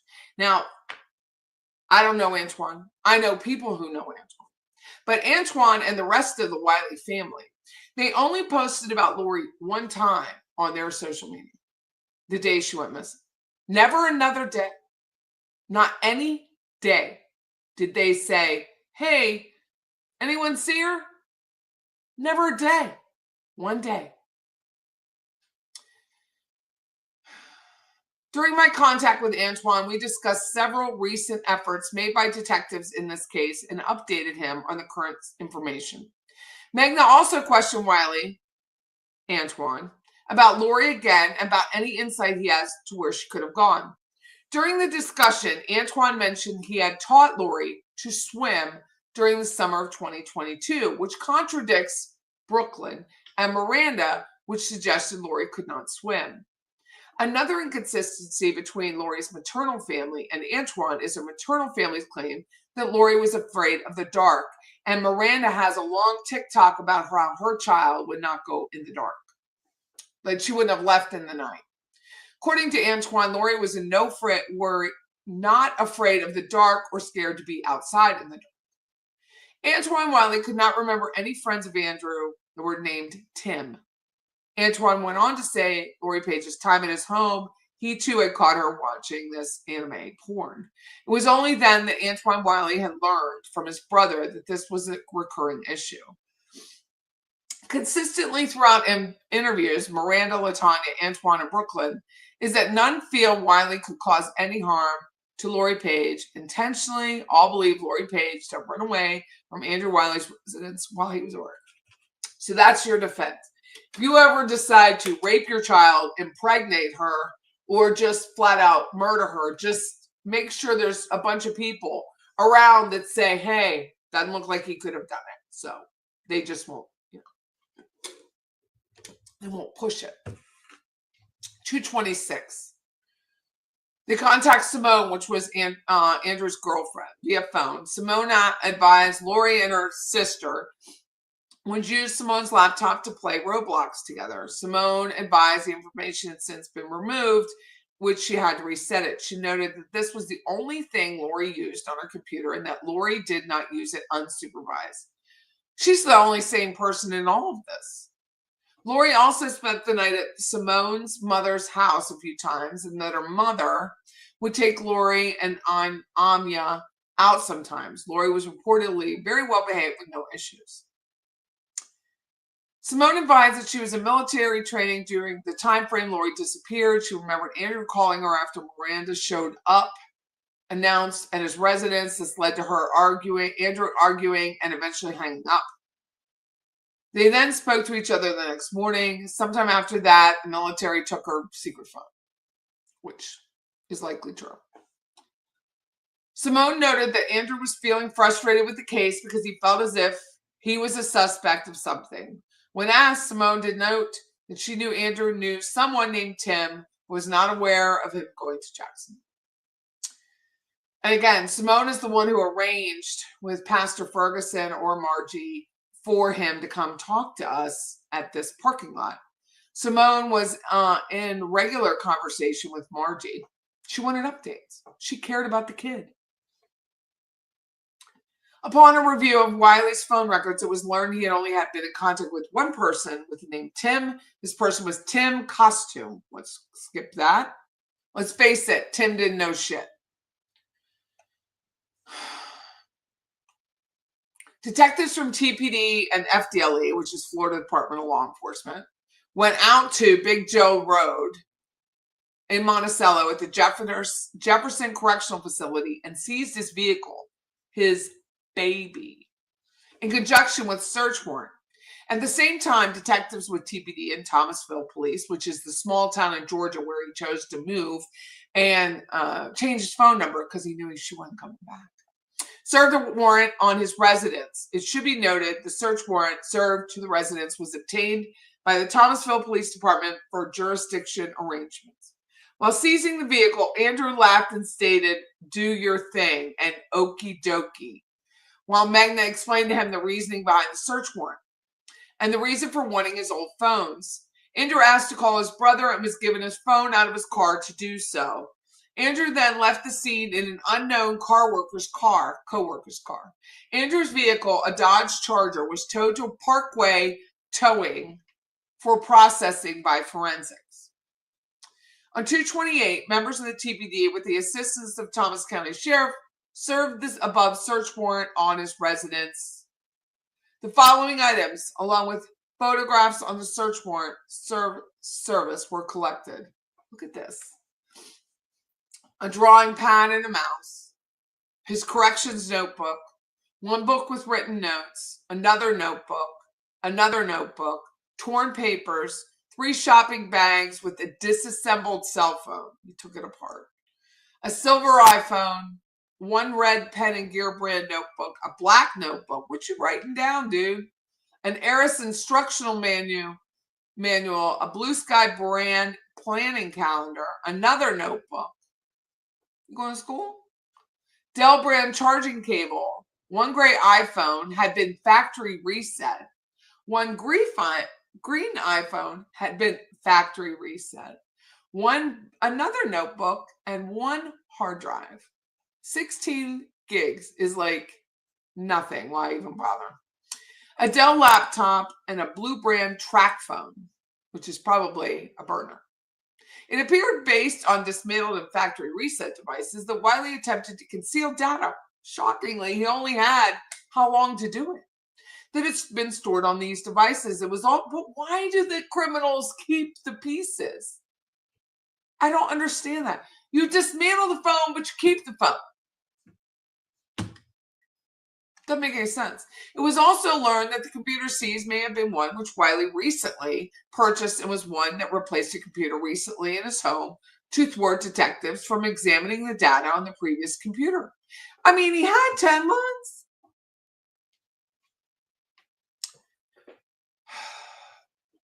When Andrew arrived on scene at his residence, detectives explained to him the search warrant and stood outside with him until the completion of the search. Andrew stated, "They done took my baby," referring to his car that was seized. He also stated, "This is great. I love it." Andrew was again laughing. It was explained to Andrew that the search warrant was in reference to Lori's case. Upon execution of the search, this is in his house, a firearm, a Ruger, a firearm magazine, a Ziploc bag containing ammo rounds. His correction name tag was in the bag with the ammo. The name tag was removed and left with the vehicle.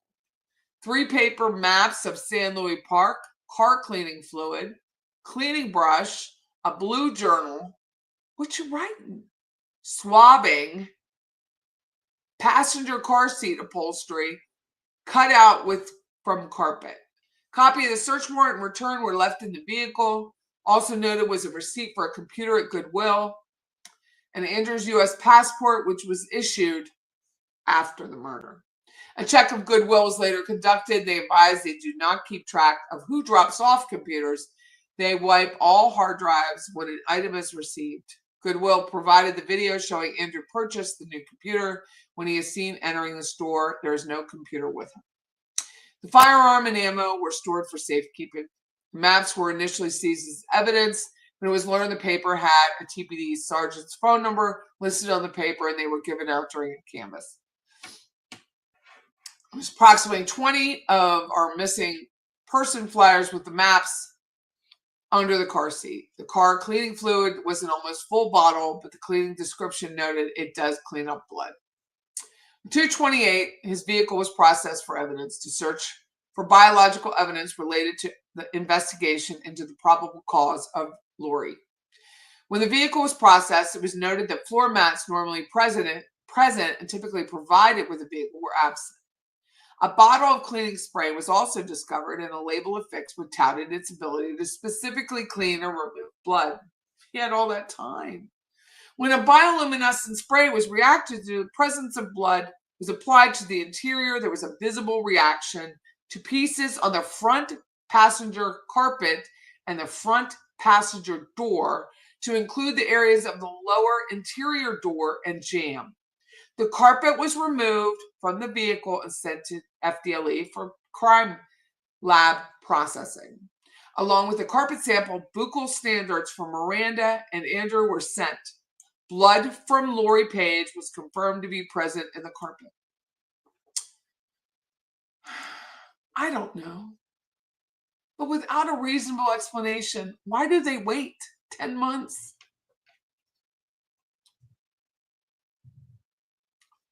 While at Jefferson County, Captain Robinson advised she had seen Andrew's supervisor she had been his supervisor for 1 year and was unaware until recently he had a daughter. He never told anyone. He has never spoken about her disappearance, needing to change schedules for anything else for childcare arrangements.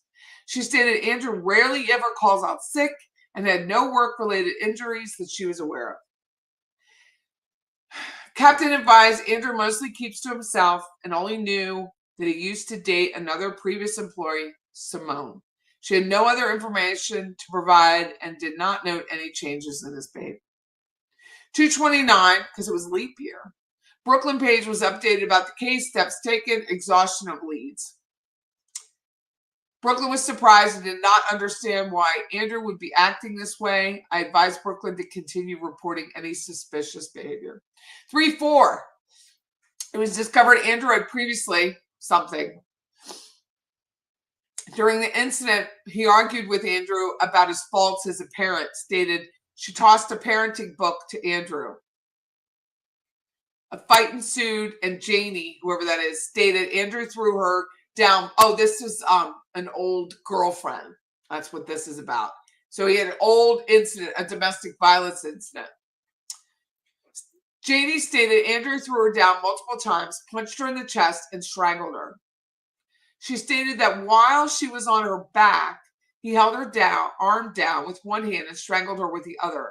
She stated she could not breathe but did not lose consciousness.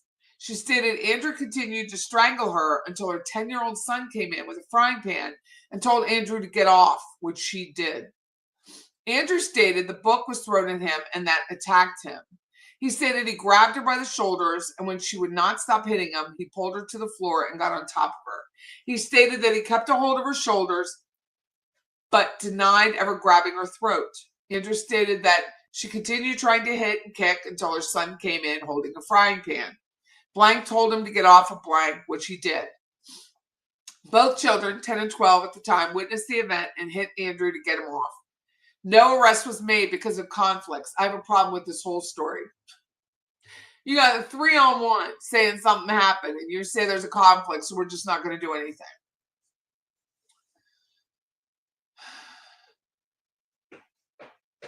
Detectives spoke with Blank at length, must be the girl. In summary, advised the following. She met Andrew when he was in the Army, stationed in Colorado. They had a short relationship. Quickly went from sweet, charismatic to sour, violent. Blank stated Andrew had a drinking problem and was violent toward her. She briefly spoke about the above documented Blank and remembered her son hitting him with a pan. She stated she did not let her children around him without supervision because she stated he was never violent with them, but again pointed out her was not around them often. Within a few months, they parted ways. Within a few months, she stayed. She had not spoken to him for many years after that. She noted Andrew became very violent and hostile when drinking and had thrown rocks through her window. Took me weeks to leave. Can't even deal with it.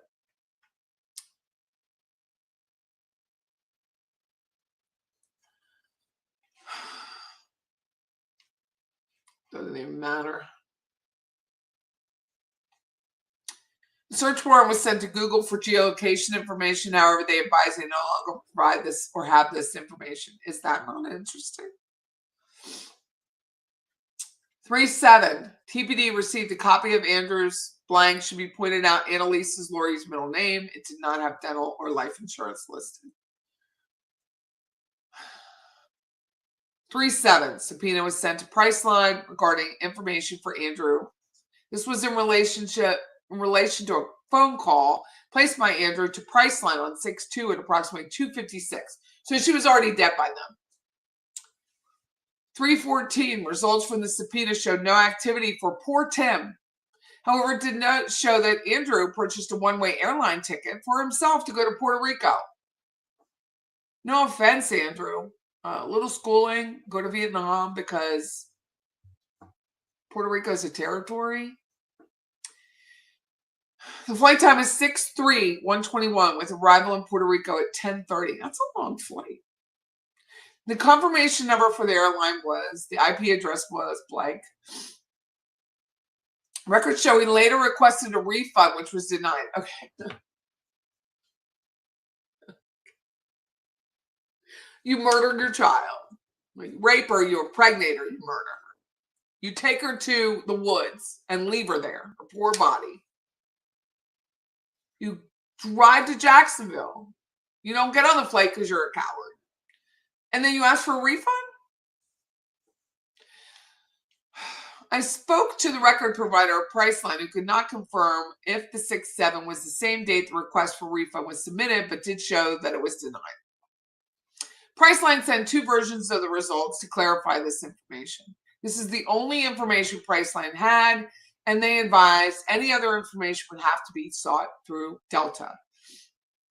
A follow-up subpoena was conducted with Delta, which did not yield any differing or new information, with the exception of the possible ticket as $150. Delta also did not have any information for Tim. Poor Tim. A check of Andrew's no banking information, which he's a prick, so. The FBI confirmed Andrew only had a passport after, so he could only go to Hawaii. What an idiot. He also had no history of international travel. Should also be noted that a passport is not required to enter Puerto Rico. Should have called Donna. Based on his behavior, as it is unreasonable that a single parent who was scheduled to work the night of 6/2 would drive to Jacksonville Airport right after scheduling a one-way flight out of the country, though the flight was scheduled on 6/3. His actions were out of character and suspicious, but we don't do anything yet. We do nothing. He lied about the trip's intentions to police as well. Further, Andrew noted he and Lori had no trips planned around that time. He didn't take her anywhere. And no family members, friends said they were asked to watch Lori despite extensive interview with all. Coupled with the fact that Andrew attempted to wipe his cellular phones, became readily apparent he was lying. Well, I'll be damned. Didn't take you long.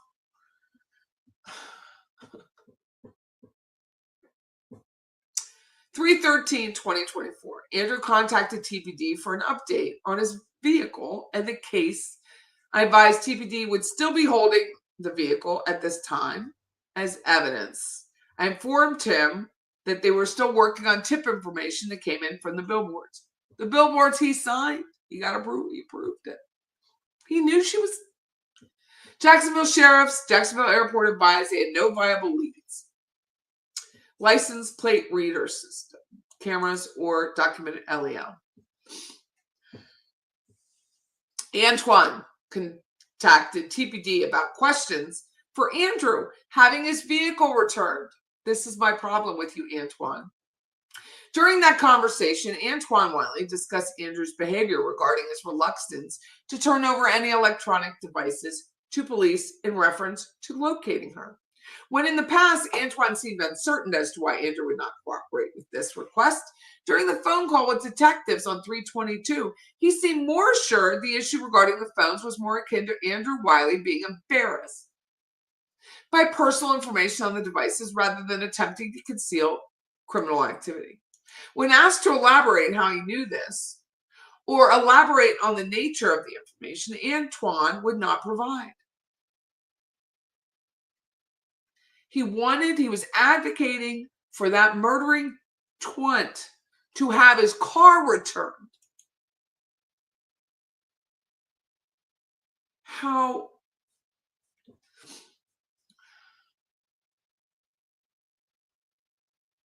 June 3rd, 2023, Lori was reported to have gone missing by her father. The initial account of the report made Wiley is that he left for work on about 10:45 on the June 2nd and arrived home to find Lori missing at 11. He stated that it was routine for him to work overnight and leave Paige. He did not see any signs of foul play. Wiley stated Paige's backpack was also missing and told officers he believed she had run away as the prior incident. By November of 2023, Wiley had moved out of the home he shared with Paige and moved to Thomasville. He also acquired a new phone number, which he told us, despite knowing she was missing.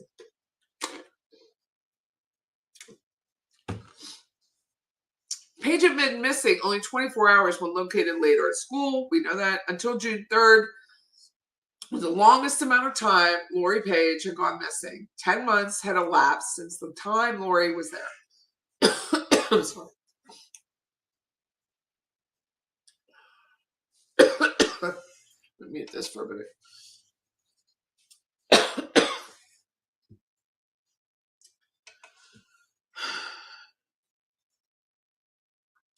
As the investigation progressed through the exhaustion of all leads to the whereabouts of Lori, it was learned that Paige was troubled with serious depression and displayed signs of resentment to her parents.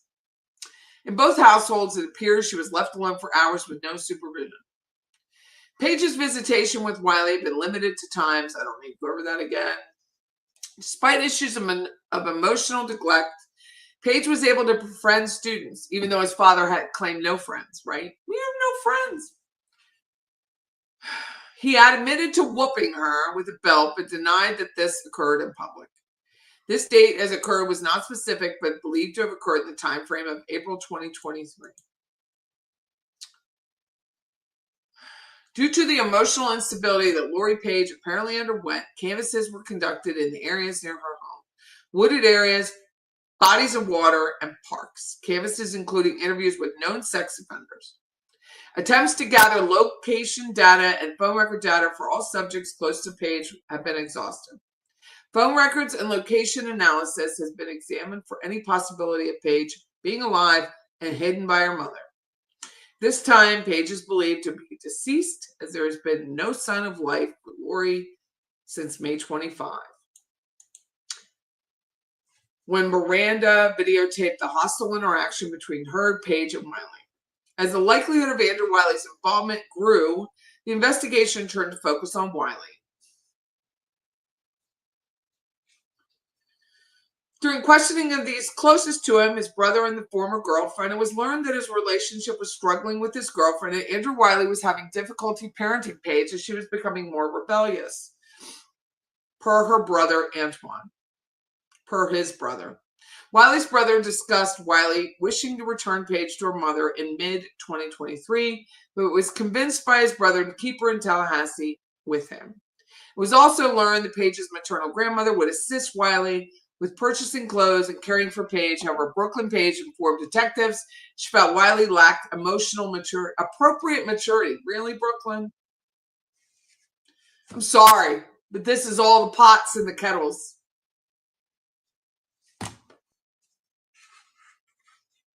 Andrew Wiley had been cooperative with requests up until this point, where he was asked to come to TPD. Wiley was told the interview would consist of discussing updates in the case and information learned from Miranda. Wiley agreed to meet on 2:20, but he was late.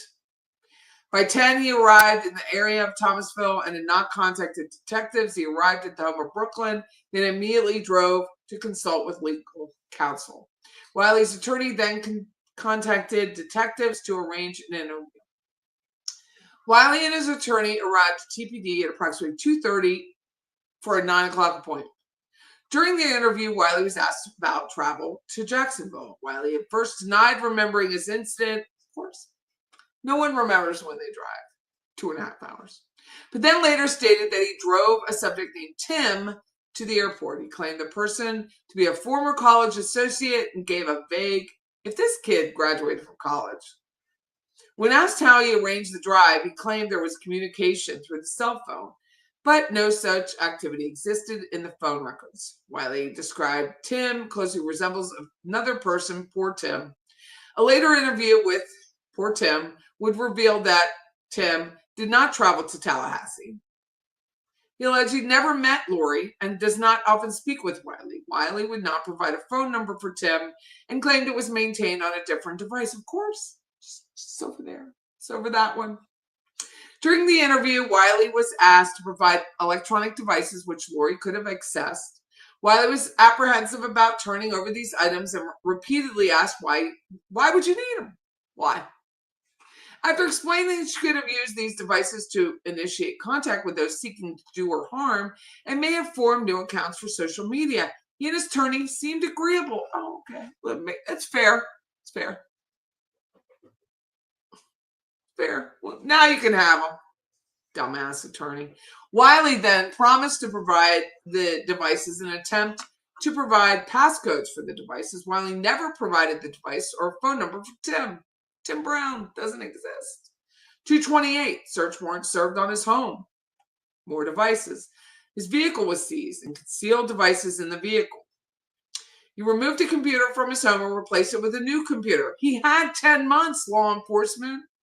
When Wiley's brother Antoine was informed, he too seemed confused. I have no idea what's going on with my brother. Further review, Priceline. 327, a search warrant for poor Tim. Has to have his phone searched. Nothing. 4-4, the records returned from which showed poor Tim had nothing to do with this. Nothing. Jacksonville during that time, poor Tim and Wiley did communicate with each other on 5/28 for 30 minutes.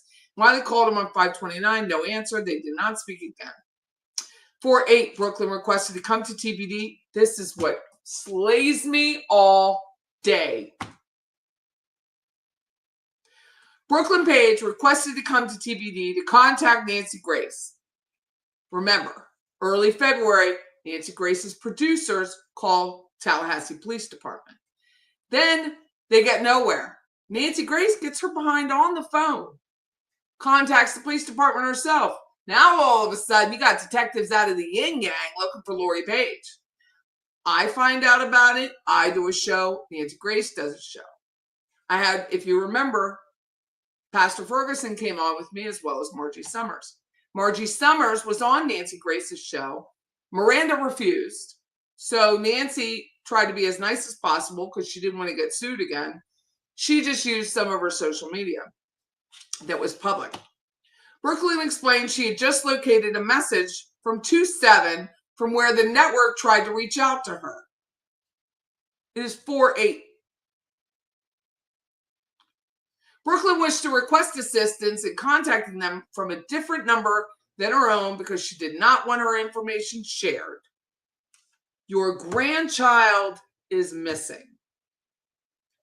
I'll change my damn phone number. Who gives a shit? But did want to ask them to bring attention to Lori's case. Detectives assist Brooklyn in this, and she contacted one of the producers, explaining that she did not wish to make a statement, but did want them to spread Lori's case information to the public. Are you serious? The girl had been missing since June. You only then find 2 months later a message. How hard were you looking?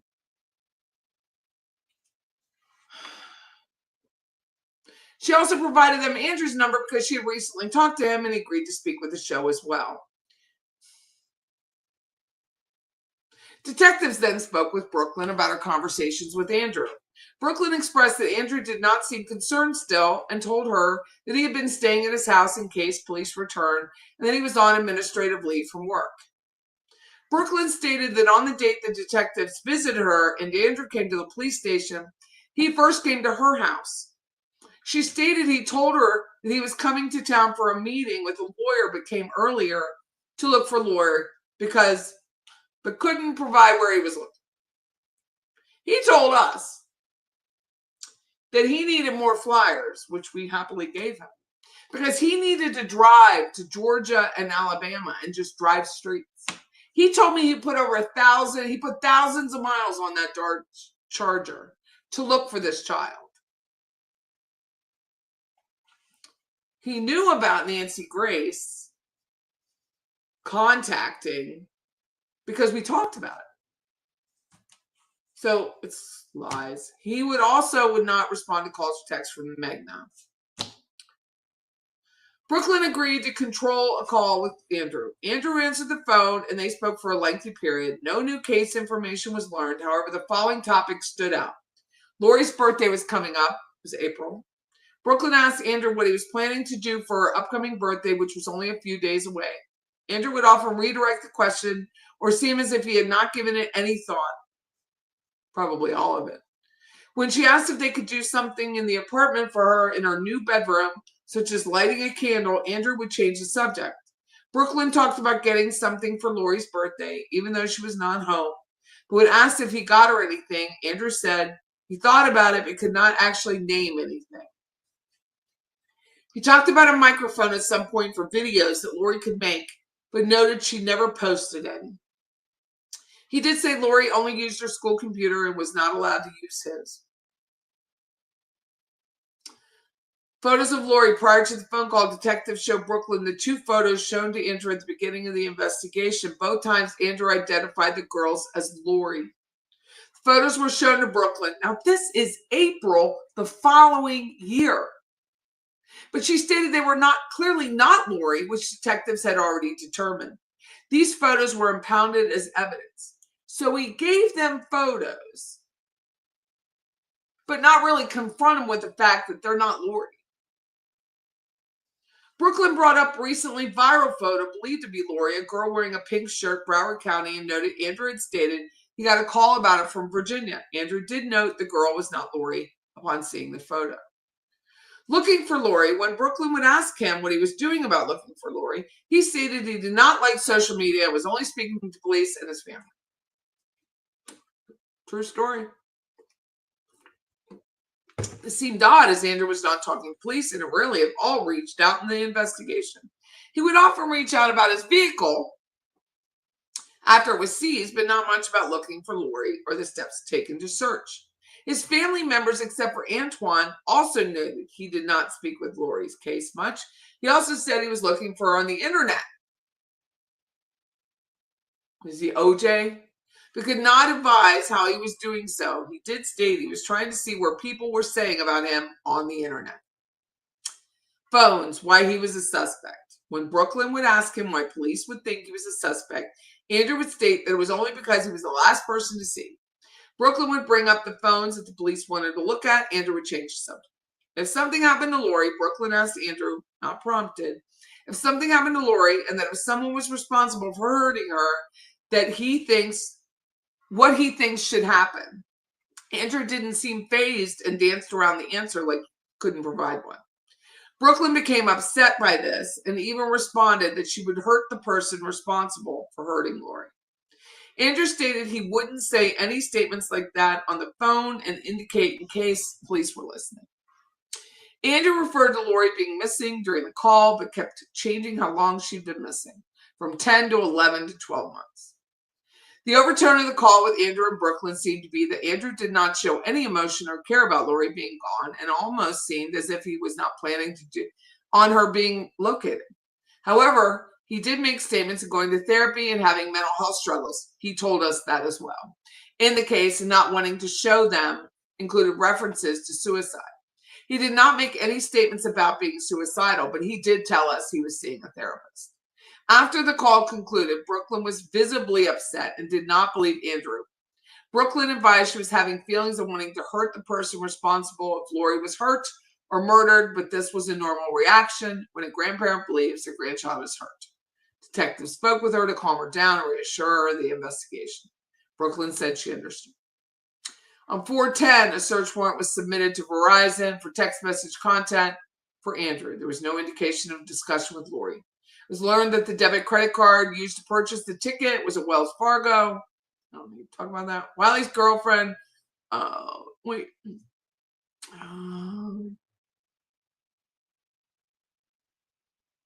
Here it is.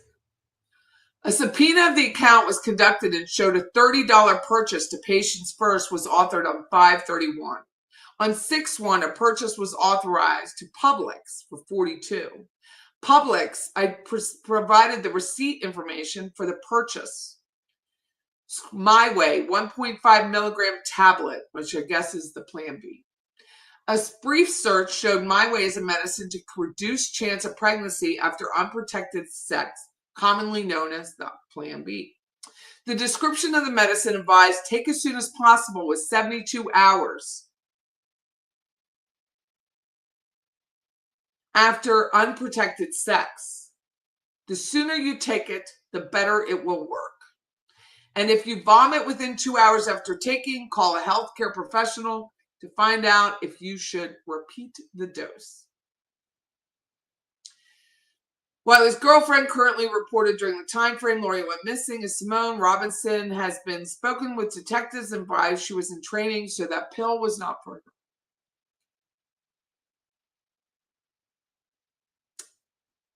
He went to the Whistle Express, which is a local car. It's a car wash for $21.50. That's the full works, by the way. Love's gas station, multiple locations in Jacksonville for $20. Delta Airline one-way ticket for $247. Wiley also transferred $825 from his savings to his checking the same day he transferred $500 back. 4/17, Army CID confirmed Simone's whereabouts were Lori's disappearance, advised she'd been at Fort Polk. 4/17, search warrants were conducted to Patients First for Andrew and Lori's medical. Received the results, which showed there were no records for Lori. The records did show the following information for Andrew, which of course is redacted. Search warrant provided to Planned Parenthood for Lori's. Due to Lori's age and the rights and protection Planned Parenthood provides, there's reason to believe she could have been seen treatment at Planned Parenthood. 4/29, I received the results, which showed no records. 4/19, a check was conducted. A search warrant was obtained for Simone. Location. A search warrant was obtained again to confirm her location. This is where it's odd. This is 5/30, but he buys the Plan B on 5/31. 6/1. But down here, it's odd. During a check of the purchases Andrew made during the time frame of Lori's disappearance, it was learned he made a purchase at a Family Dollar for $31 on 5/30. But the Plan B wasn't bought till after. It was obtained with the receipt, which showed a purchase of an ombre bath rug, a memory foam rug set, an oval vanity wastebasket with tax. Suggests a sudden immediacy to replace items in a bathroom within the apartment where Lori Paige. I just thought of something. Did they never check the dumpsters there at the apartment when she went missing? Did they never check those dumpsters?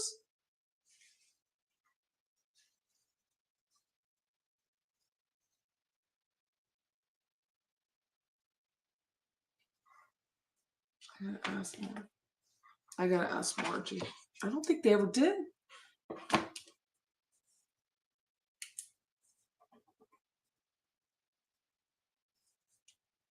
So let me get this. So 6/3, he reports her missing. They show up, look around the apartment, go, she ran away.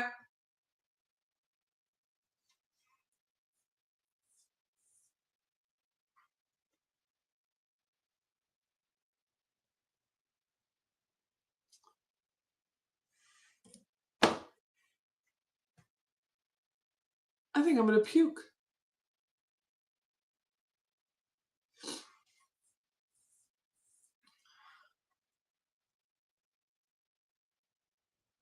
They never looked. Tiles clean.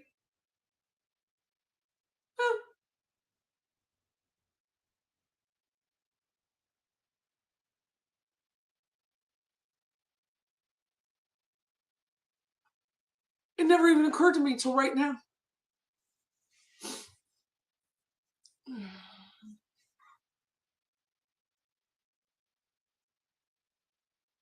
They never looked. They never looked in the dumpsters at the apartment complex.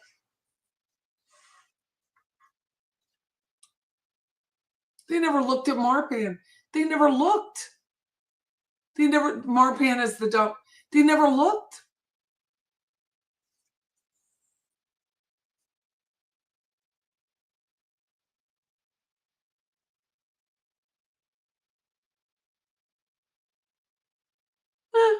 She's missing. She ran away.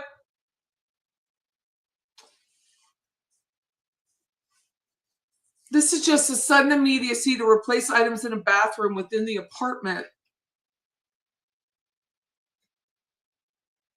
This is 419. They never looked.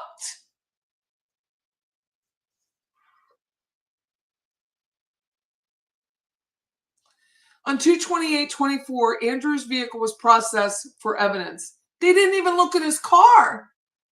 They never looked.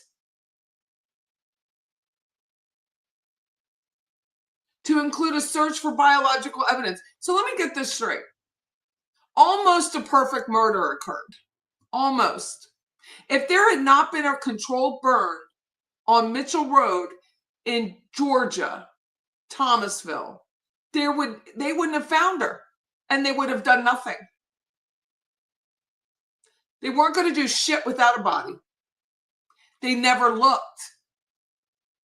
They didn't. Did they not open up his car and the trunk when he's sitting there and reporting her missing? Let's check the trunk. Let's check a dumpster. They never looked.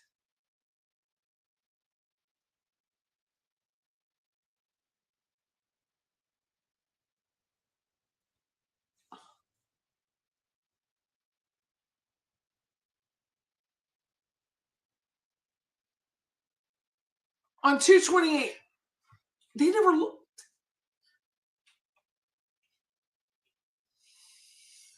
His vehicle was processed for evidence to include, they never looked at a child, to include a search for biological evidence related to the investigation into the probable cause of Lori Paige by Wiley's hand.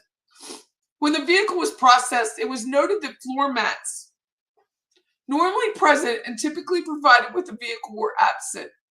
A bottle of cleaning spray was discovered and a label affixed, which touted its ability to clean.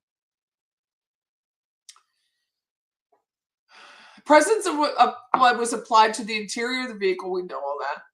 3/22, Antoine advocated for the release of Andrew Wiley's vehicle, and in the conversation made excuses for his behavior. Someone needs to sit that man down and smack some sense into him.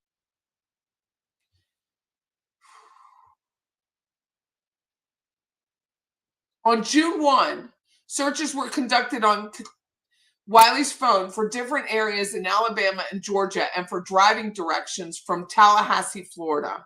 The search areas included bodies of water in southeast region of Alabama and southwest region of Georgia, just past the Florida state line.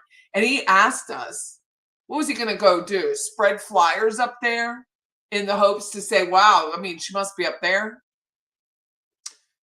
He was going to take our flyers to Alabama and Georgia. And I was like, why would you do that? On June 1, Wiley's device conducted searches for bad neighborhood, Tallahassee, Florida. Let's see what that looks like. You put in bad neighborhood, Tallahassee, Florida.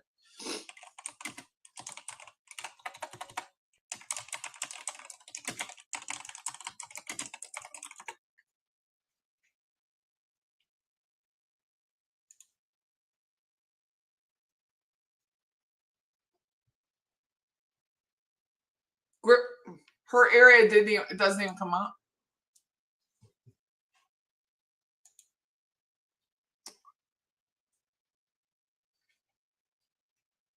An Apalachicola National Forest dead body.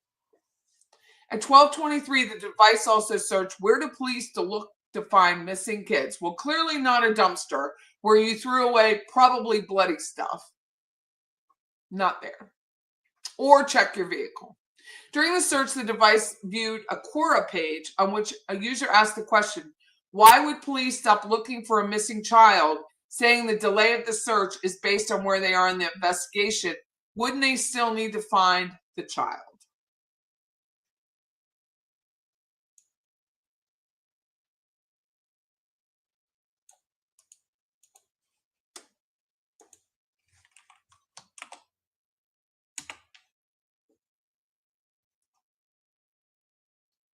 Here's what comes up.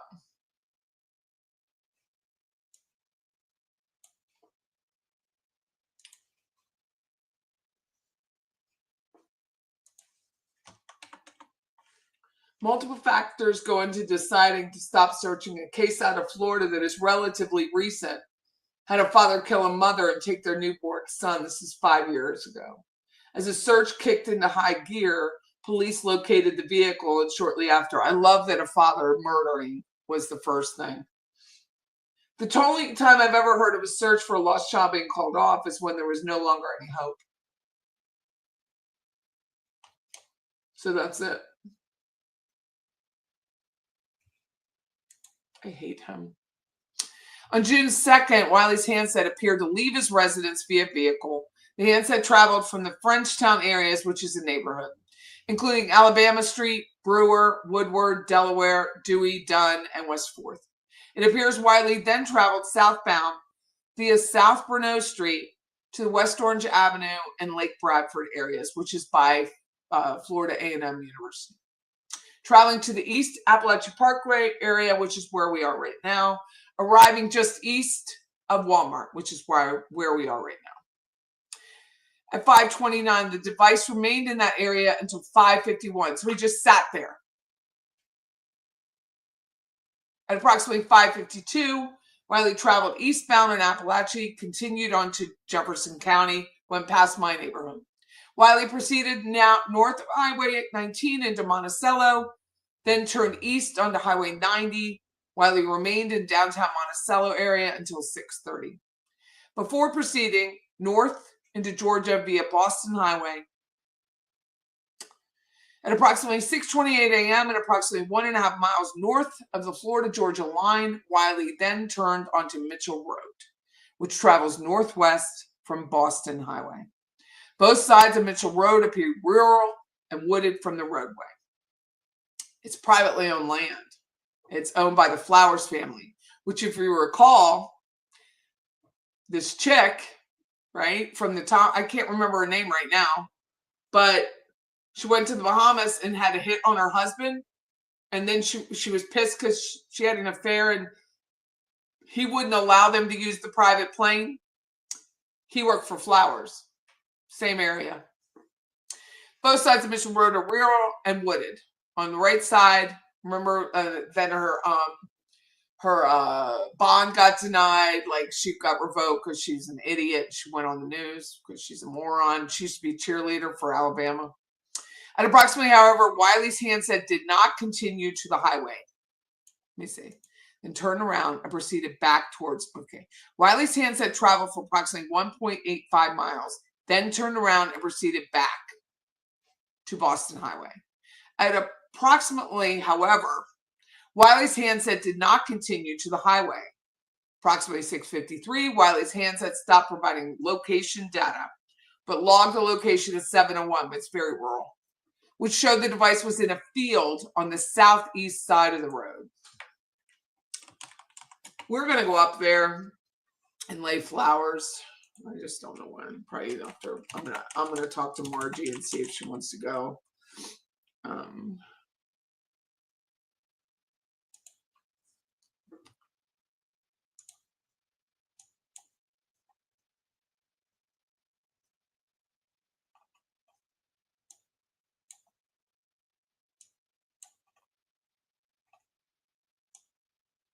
So how far did he go up? 1.8. Wiley's handset traveled for 18.5 miles and then turn around, proceeded back to a Boston highway. So this is the area.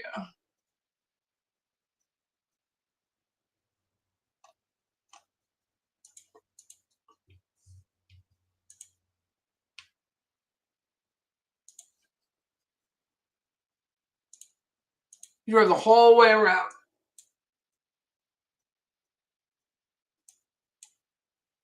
So this is Boston Monticello Road. It's beautiful up there too, can I tell you?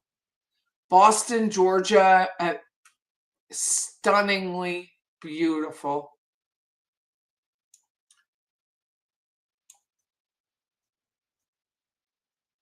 So this is 19.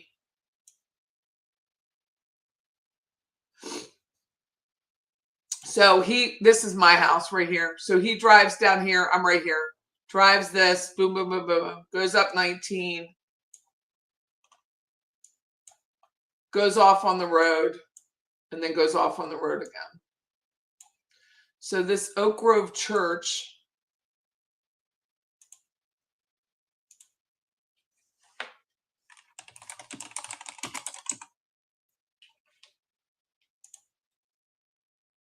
it's 2 miles where this is.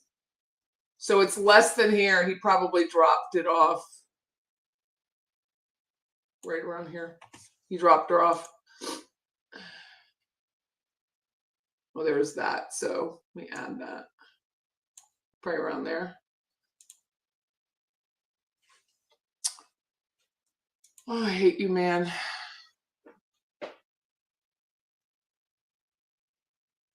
Approximately 800 feet off the road.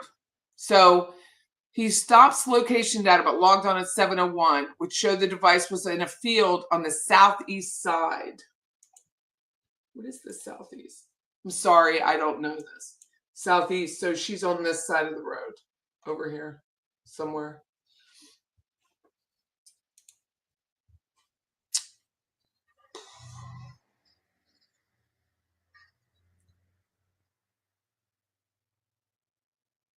Approximately 800 feet from the roadway. At 7:17, his handset proceeds going south back to Florida.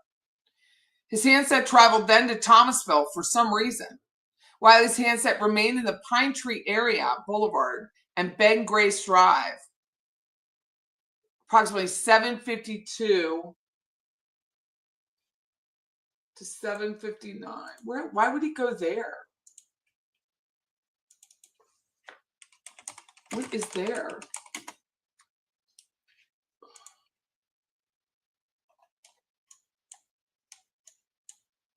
So Pine Tree is like the main road.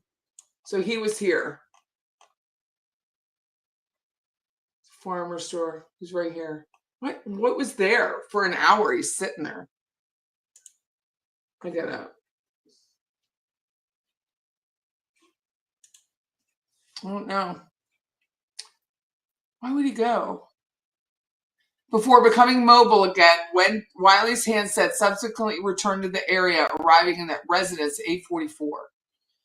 The areas of Mitchell Pond Road and Boston Highway are extensively searched with the use of cadaver dogs and multiple teams, members of the Thomas County Sheriff and TPD. Private properties were searched with property owner consent. It's hundreds of acres of plantation. On 4/5/2025, the remains of a human teenage female were discovered in the very area. Thick brush within 30 meters of a cell phone had shown his location. On 6/1, several bones of the same skeleton were located and submitted to FDLE. If they'd only taken his phone then. If they'd only taken his phone on 6/3. If they'd only checked the dumpsters, if they'd only checked his vehicle, none of those things appear to be done. She's gone. She ran away. FDLE was able to confirm that the skeletal remains were Lori.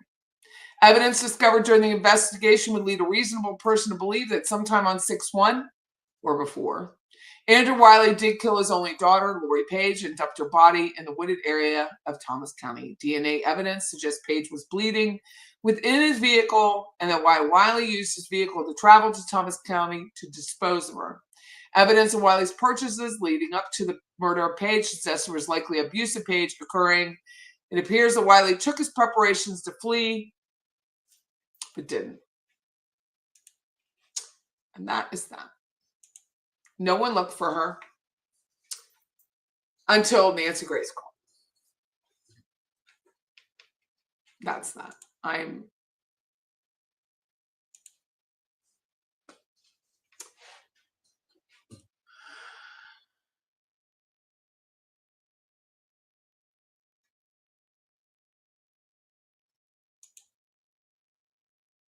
We were very close. We were very close on our search. So my friend Lala and she's brilliant, okay? I didn't think about it. I thought about other stuff. Just as nefarious, but different kind of nefarious, right? So, let's see, where's Jefferson Correctional? She thought wherever she was, she had to be in a place where he would be near her, like to know whether someone was looking or something. So Jefferson Correctional is here. That's where he worked. We went around old cemeteries. This was my idea. My idea was she will be in an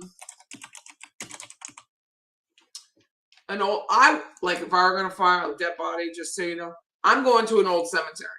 Because who's looking for a body in an old cemetery? Nobody. So 21 minutes. So she would go, I'm going to take this route.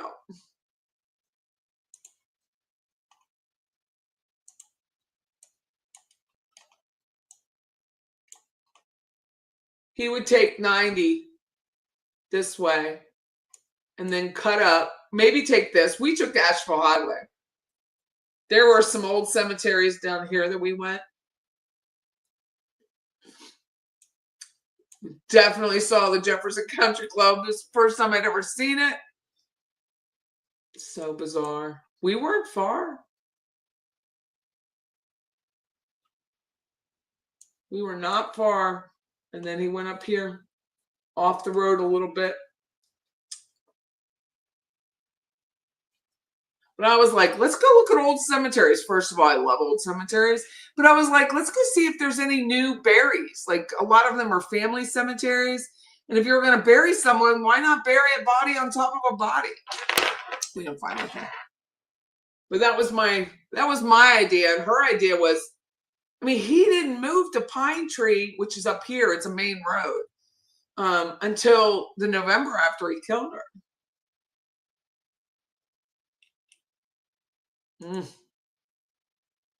Oh, you can't see the map? Oh, here you go. Sorry, thanks. So Jefferson Correctional is here. So he probably took this route like on a regular basis and checked her out.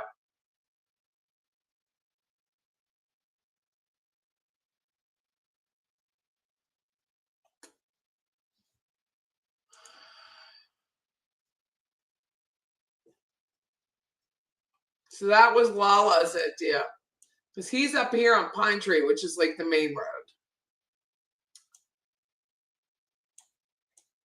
And my idea was all the old cemeteries. But yeah, to me, it's the perfect location. And there were so many old cemeteries.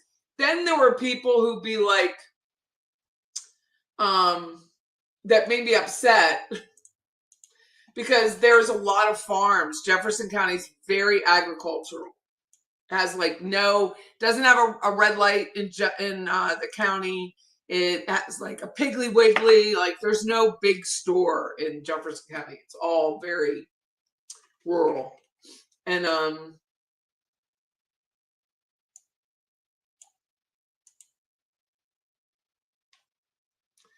so we were like, well, where's the pig farms? Where's the hogs? Where's the The fact that they found any bones of hers is an absolute miracle, because there are so many wild boars, deer.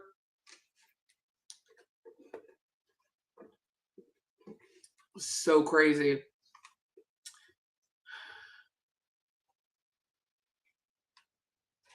No one helped her. Her own mother is either well, her mother was just useless. I don't think she wasn't an accomplice. She hated Andrew.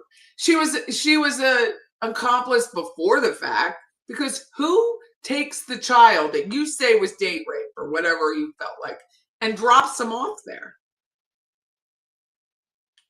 You're already calling out his judgment, but that was who you had left. You called the ex-boyfriend first. Maybe he had more victims. I don't know.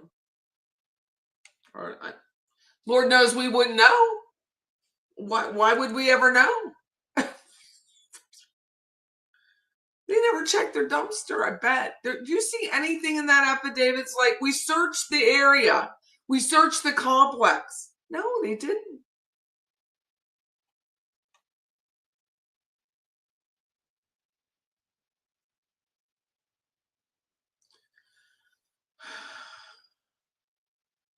It was a mixed marriage. What is the girl's name? She tried to put a hit out on him, and then that failed with her new lover and her. Yeah, people are stupid.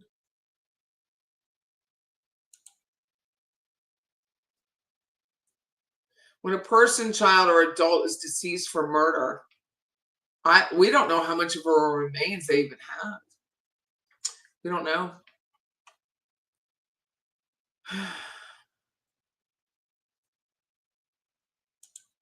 They believe she was pregnant. They never searched. Not really searched. Let's walk around. I mean, I bet Scott searches more than police would. I mean, we go to a house, we're like looking behind stuff to see if what's missing, what needs fixed. It's just so crazy to me. It's so crazy. And then they sit there,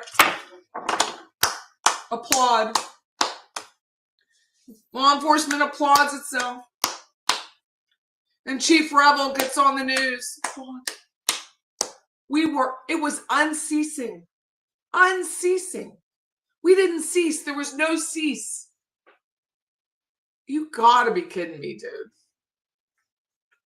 Who checked the dumpsters? Who called Marpan? Anybody? No, she ran away.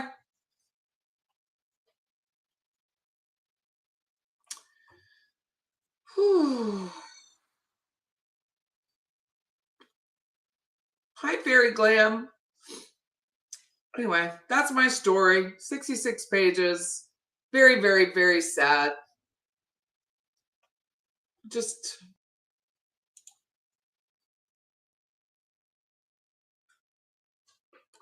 Yep. I don't know if Maddie was pregnant, but that's a good reason to hide what you've done.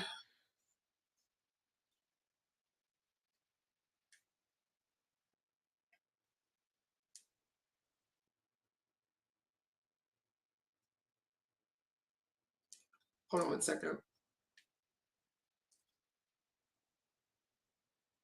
So when somebody's looking for a rental, there's very little we're allowed to ask. Like,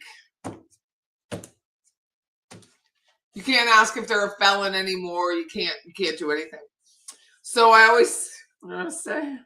I'll say good credit, no evictions, be a happy person. It's limited. It's like good credit, no evictions, be a nice person, be happy. That's what I asked. So funny to me. Thank you, Jenny. That was very nice of you. So any dollars I make from this week will go, not this week, this coming month, May, will help to pay for Lori's, all of it. It's just going to go to law enforcement, not law enforcement. Pastor Ferguson, to help pay for Lori's memorial service. So that's what I promised him. So that's what I'm going to do. What happened with Melody? What happened?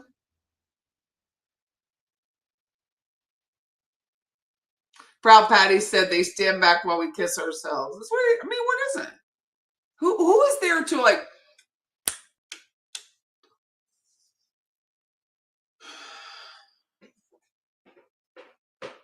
Just move the timeline up.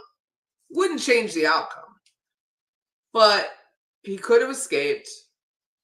And money. He had no money. He could have offed himself and we never would have found her. And what else was I going to say? Oh, he had 10 months of freedom. Now, he may not have had real freedom.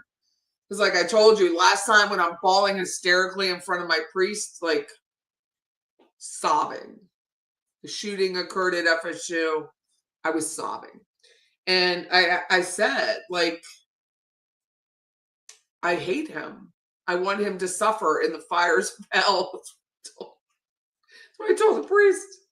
He's like, no, you don't. No, you don't. I'm like, I do today. He's like, no. He is living in his own hell.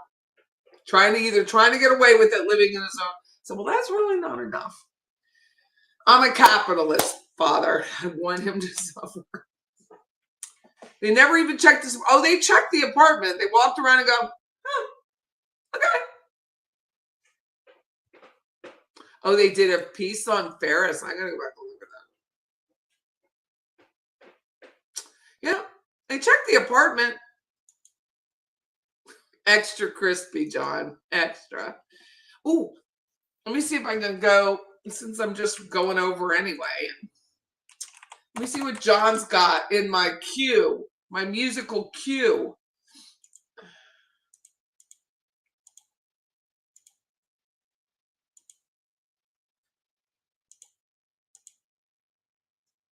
Did I forget something?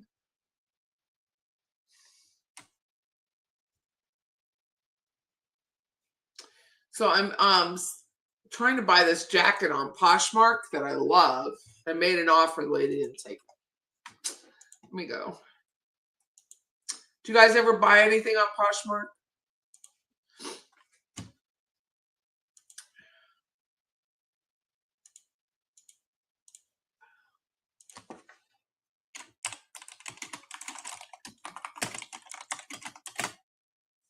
Oh, hold on.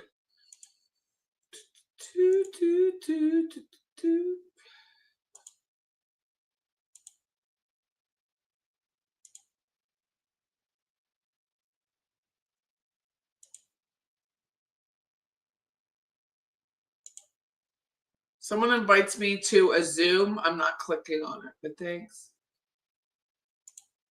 Okay.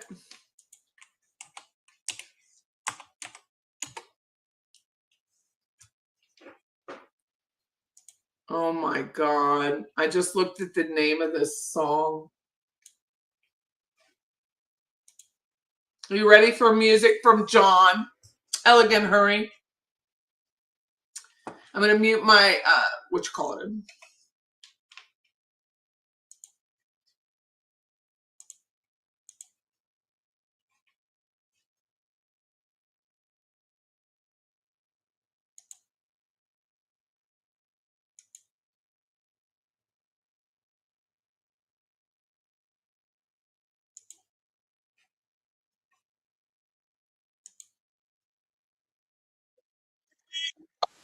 I messed that up.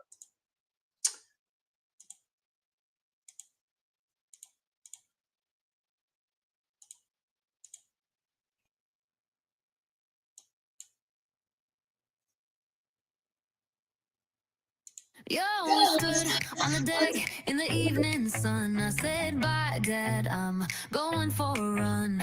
I didn't know then, but soon I discovered what it was like to have sex with my dad's gay lover. I ran down the beach with the sun and the wind. I imagined myself as Bo, Derek, and 10. I ran a couple of miles, the sun was getting lower. I turned to go back and started running much slower. Off in the distance, a man shape appeared. As he got closer, who it was became clear. We met the beach in a secluded spot.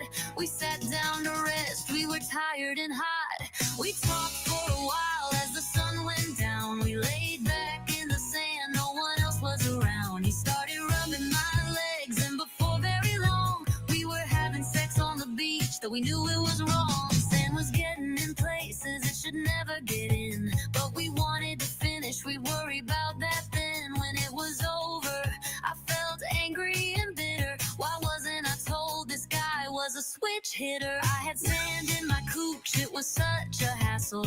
It felt like enough to build a sand castle. We brushed off and went back to the house. I went straight to the shower and flushed that thing out. From now on, I'll be prepared, cause I know when I head out for a run, I'll grab a towel before I go. We talked for a while as the sun went down. Laid back in the sand, no one else was around. He started rubbing my legs, and before very long, we were having sex on the beach, though we knew it was wrong. Sand was getting in places it should never get in, but we wanted to finish, we'd worry about that then. When it was over, I felt angry and bitter. Why wasn't I told this guy was a switch hitter? I had sand in my cooch, it was such a hassle. It felt like enough to build a sand castle. We brushed off and went back to the house. I went straight to the shower and flushed that thing out. From now on, I'll be prepared, cause I know when I head out for a run, I'll grab a towel before I go.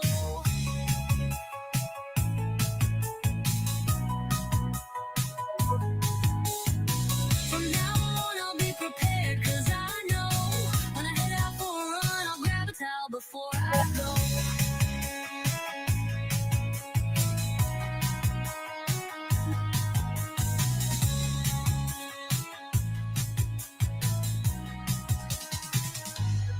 From now on, I'll be prepared, cause I know when I head out for a run, I'll grab a towel before I go.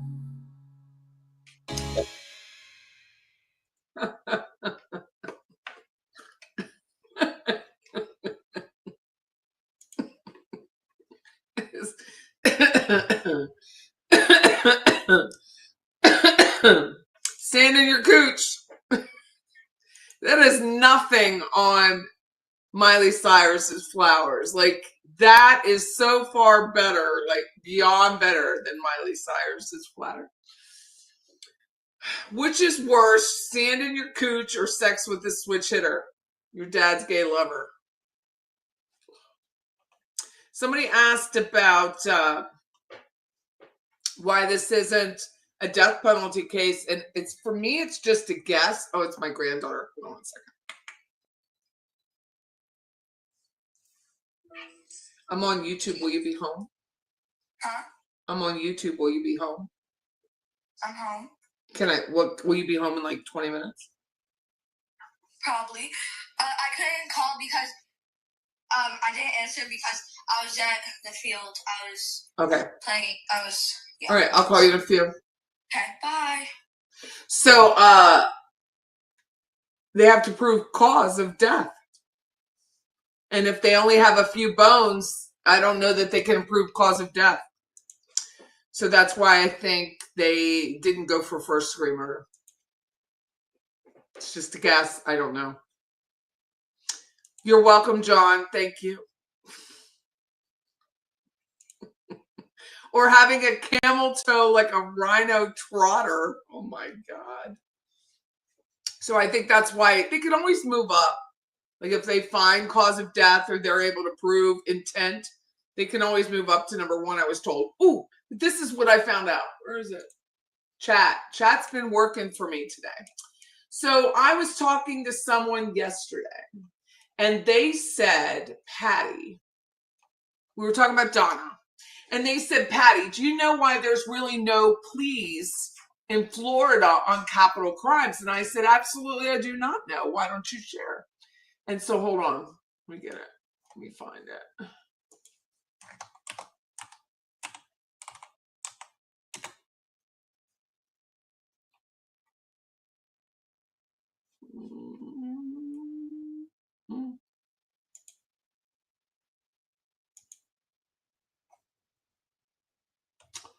Okay, here it is.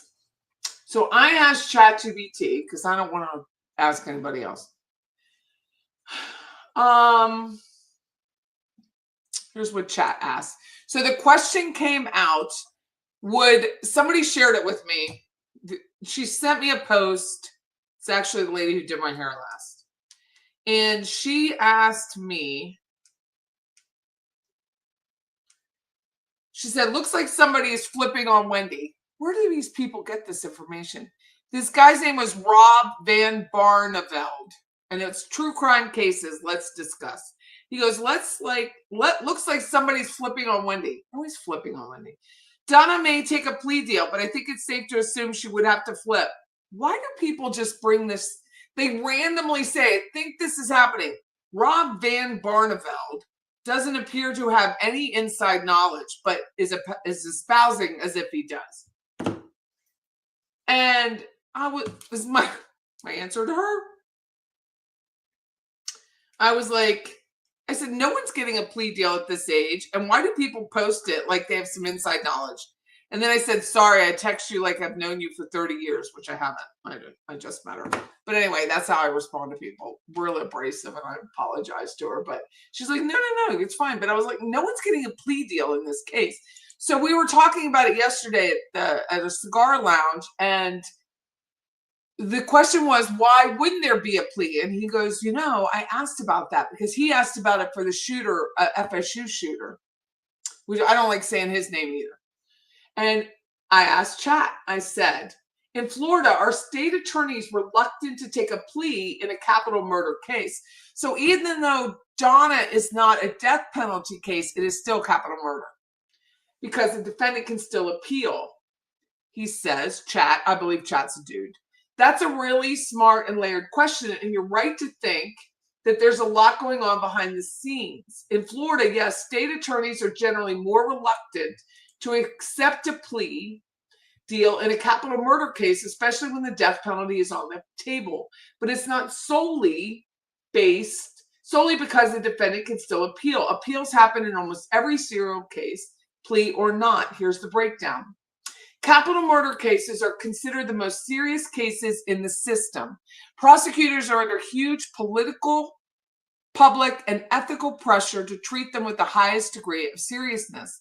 Pleading out a death penalty or capital case, it doesn't have to be death for it to be capital murder, especially without public explanation, can cause public backlash, anger from the victim's family, and a hurt prosecuting reputation. If they do plead out, it's usually to guarantee a life sentence and avoid the long, expensive, highly publicized death penalty trial and inevitable appeals afterwards. Important, even if a defendant pleads guilty to life without parole, plea, not sentence, they can still file post-conviction appeals. And this is where our discussion took place. We were like, well, if you plead out, you go and say, yes, I did it. This is how I did it. I'm taking the plea. Judge agrees with the plea. You still have the right to appeal that plea.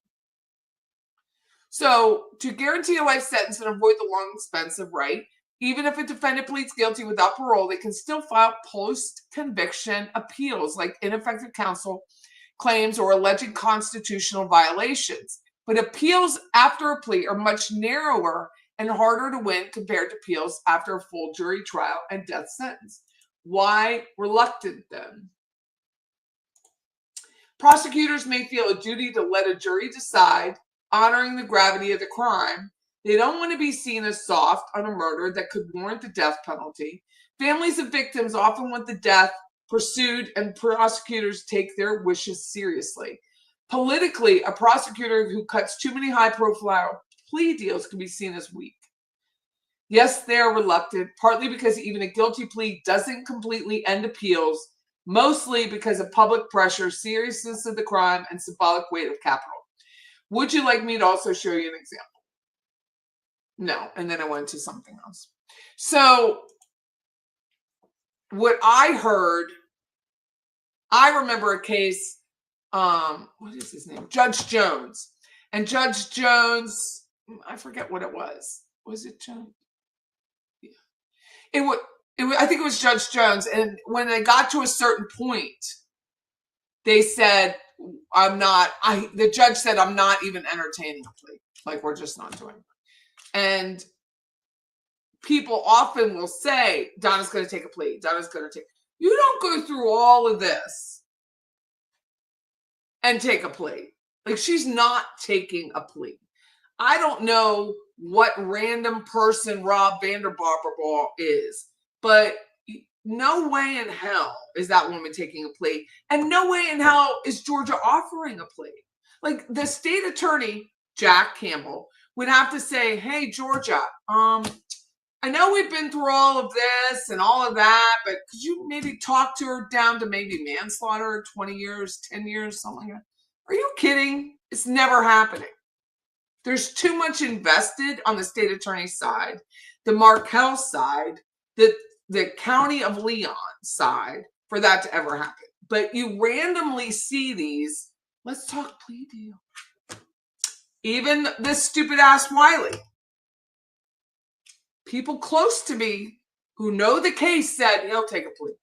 You think for 1 second, Jack Campbell has this to rote. You think Jack Campbell's going to allow a plea? You think he put Georgia Cappleman on there for a plea? He could have put any Tom, Dick, or Harry on there. He didn't place Georgia Cappleman on this trial for him to go, manslaughter, 20 years. Are you kidding? This is never happening, ever. So I always just have that question, like, first of all, you're just trying to seem like you're important.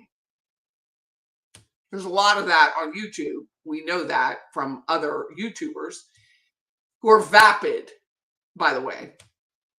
And it just doesn't make any sense. Like, how does that make sense logically that the state attorney would do that? They're not going to. The only reason I believe this is not a number one, is because they have to have intent. I just don't think they have enough of her body for intent because she was scavenged for 22 months. And then you have, well, maybe they have part of her head or neck, I don't know. But a hyoid, if she strangled, like he strangled this woman, apparently, allegedly, right? JD says he strangled her and he went after her neck. She could still have bled out and not been shot. Because when you die, especially if she was pregnant, you're going to just rush. And if the baby was self-aborted, basically, he forced her to take this pill, my guess. He forced her to take the pill. She didn't want to take the pill. She's forced to take the pill. He gets so enraged. He strangles her. She aborts the baby. The baby is miscarried. And so there's blood. That's why I think the blood was where it was. I think that's why the blood was on the floor seat. It's my husband. The floorboard, the floor mat, the door jamb. It was running down her legs. There was blood going out of her body because, likely in my head, he forced the pill on her because he had no choice. She had to have been raped relatively soon prior to that, right? Because she would have only been pregnant a week or so. I'm like, I don't know how long, chat, how long after the Plan B? How long after intercourse should you take the Plan B? So he could have raped her the 31st, right? And maybe that's why he had the bath mats. He raped her then.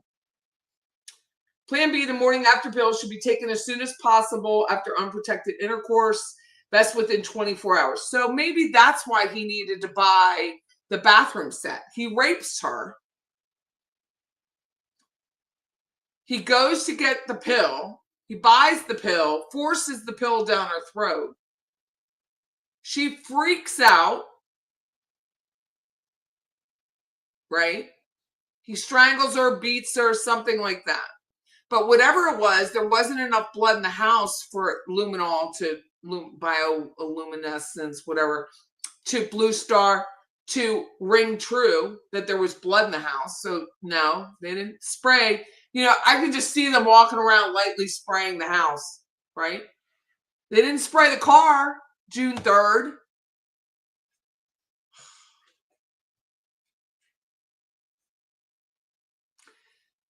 They didn't spray the car June 3rd. They would have found the blood then. But they didn't do it. So she self-aborts. Let me ask. Still effective up to 72 hours, which is 3 days after intercourse. After 72 hours, it drops sharply. If you take Plan B and then die, would you miscarry and bleed vaginally? If anyone ever looks at this computer, I am more than fucked. Plan B, it prevents pregnancy. If someone died after taking Plan B, like from an accident or other cause, if they had not yet become pregnant, there would be no miscarriage because no pregnancy. Plan B itself wouldn't cause the bleeding unless the person was already beginning a period. After death, the biological process starts to break tissues. It's not unusual for natural post-mortem bleeding from the vagina or orifices to occur. That would be due to the body's normal post-mortem changes, not the Plan B. Plan B doesn't trigger miscarriage or uterine evacuation. Plan B doesn't cause significant vaginal bleeding by itself.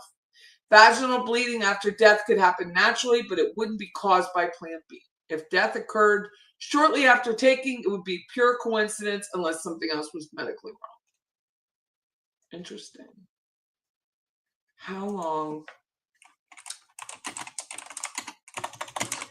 after death does a body experience post-mortem bleeding?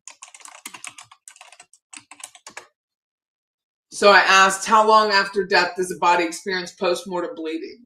You're asking, really? Look at this. God, you're asking really smart forensic level questions. I love ChatGPT. After death, the body naturally goes through physical changes. Blood starts to settle within 30 minutes to 2 hours. Tissues soften and break down, especially in mucous membranes like the mouth, eyes, and yes, the vaginal canal. Natural pressure changes in the body can cause small amounts of blood or fluid to leak. Minor postmortem bleeding can happen within a few hours after death. Usually it would start within 2 to 6 hours as composition.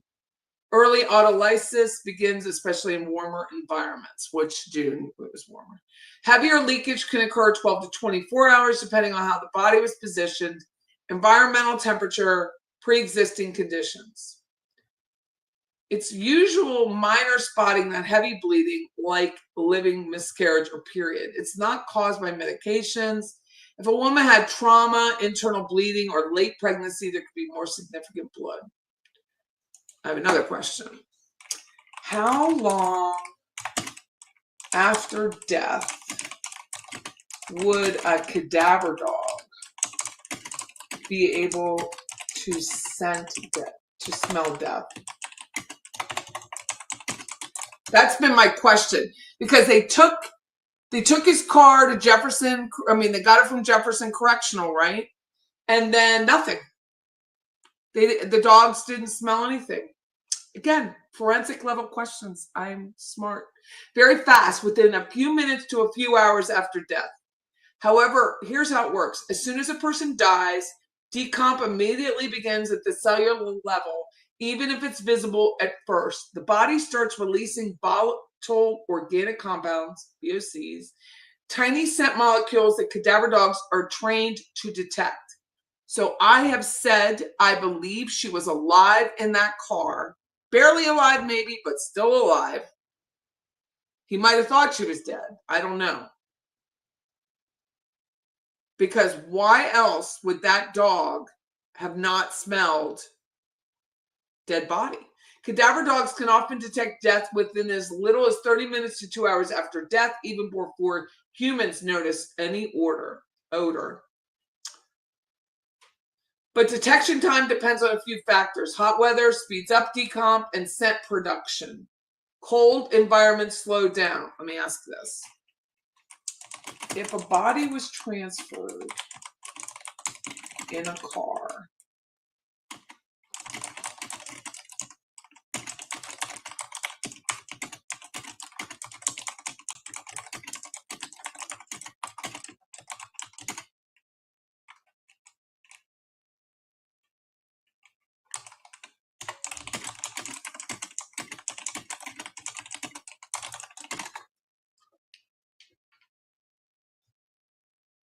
the answer is yes. Cadaver dogs can still often detect death scent even after 10 months, but it depends on the factors.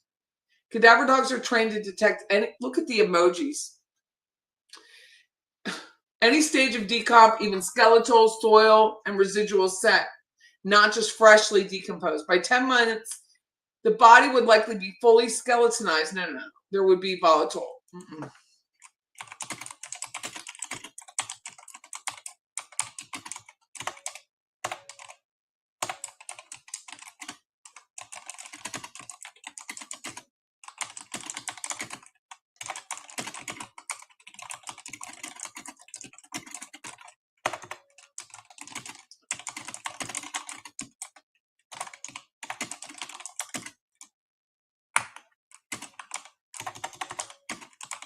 So what was it, like 5 hours?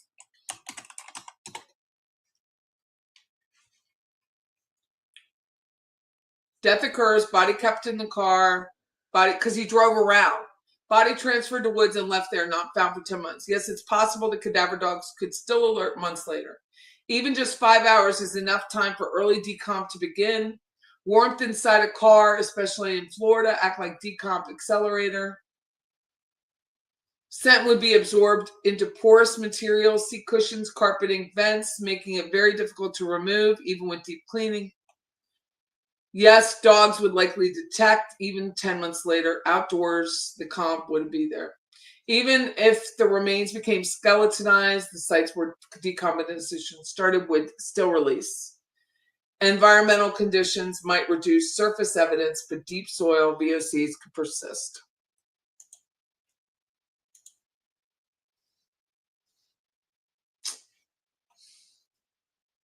So she would have had to have been alive because he drove her around for hours. Like he's parked up here at the Walmart, well, east of the Walmart. I don't know where he was at that, but he was parked like right outside my office, like for a quick minute, for like a while. So she was either alive in the car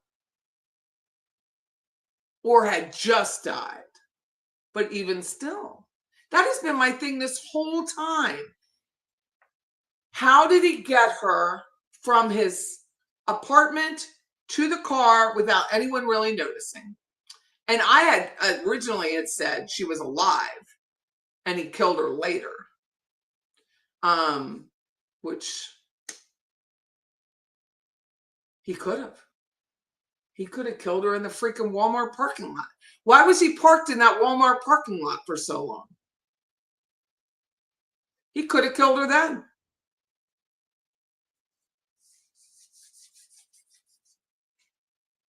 Because he was just sitting there. He's driving around trying to figure out what to do. Goes the whole way, ring around the Rosie, comes up 27, past here, stops in the middle of the night, parks for a while, east of Walmart, right on Highway 27. What does that look like? What is that? I don't even know what that means. East of Walmart, because I don't know maps. I was like, I'm a girl. Sorry to women.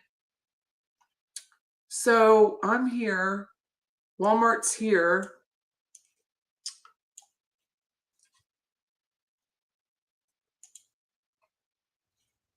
Okay, so I'm here. And I never go to Dairy Queen, by the way. I'm here. Walmart's right here, east of that. So he's in here. Right? North, south, east. So he's east of the Walmart, which is where the banks are. They have to have some sort of video.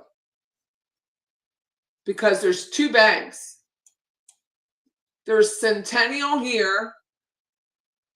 Right here. This is Centennial Bank. And then this is Regions Bank. So there has to be some sort of video if he pulled into either. Like people come here and kind of park here. This is all homeless back here. This is all homeless. All of this right here. It's like a whole town. And then he drives, blah, blah, blah. So he's here for a half hour, 45 minutes. And then he drives down here. All the way up to here. So that's what, a good 40 minutes? 40 minutes?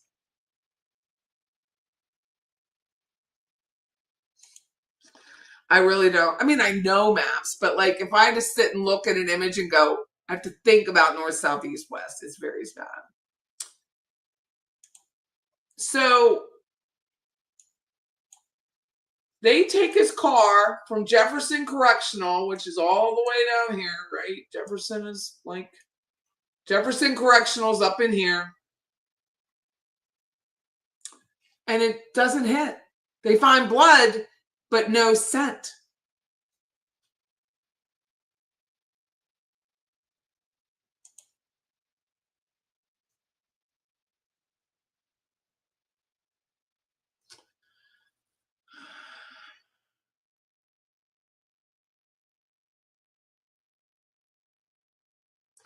They have 80,000 emails. I don't think that we are grasping the sheer volume of stupid that's going to come out of those 80,000 emails and how much that tramp emailed her mother, her brother, the boyfriend, all of it.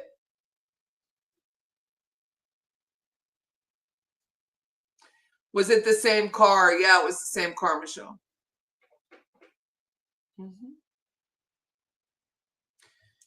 Granted, those 80,000 emails do not say Donna's innocent because she's not. Sue me. And no, they're going to get the tramp. They'll get her. On her birthday, that's when the day I found out about it. Donna Sue, that's a whole hell of a lot of banana bread. 9 years full-time worth of emails. 9 years. But that makes sense because he died 11 years ago. So you're just emailing people and she's been in jail. So she's just emailing on the WhatsApp or doing whatever, back and forth, back and forth. 80,000 emails. Why were they asking Everett to recuse himself? We don't know because it's sealed. The denial's not sealed, but the reason is sealed. How are you, tennis girl? How's the new gig? You're missing puzzle pieces. It's the puzzle pieces. Yeah, they go back to 2014, so that makes sense. She's been incarcerated since November 2023.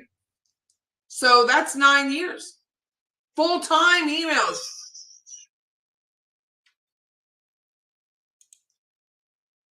I think we will know when we walk into that courtroom in courtroom B on the 30th at 4 o'clock, just how confident, and I already think Sarah Catherine Dugan is extremely confident. She doesn't open a book. I'm not kidding you. She's like this. Here's her book. Books on her table. Sits down. She doesn't open a binder. That's how confident Sarah Catherine Dugan is. And they don't open, they have the screens there where they can watch the Zoom. They don't even open the Zoom to look at Donna. They don't even offer her that kind of nothing. Donna isn't even worth opening the Zoom for these people. That is how, I don't think you can remotely dismiss how confident Sarah Catherine Dugan is when she stands up and talks about this case. I know other people Rebecca's been in the room with me. Other people have been in the room. George is out doing other murder trials. Sarah Dugan's in here going, no, we're not good with that. Okay. Next. No, we're not good with that. Yeah, we're good with that. She doesn't open a binder. Judge, we've looked at this and we're just, no, I don't think so. Judge, we're okay. She doesn't open a binder.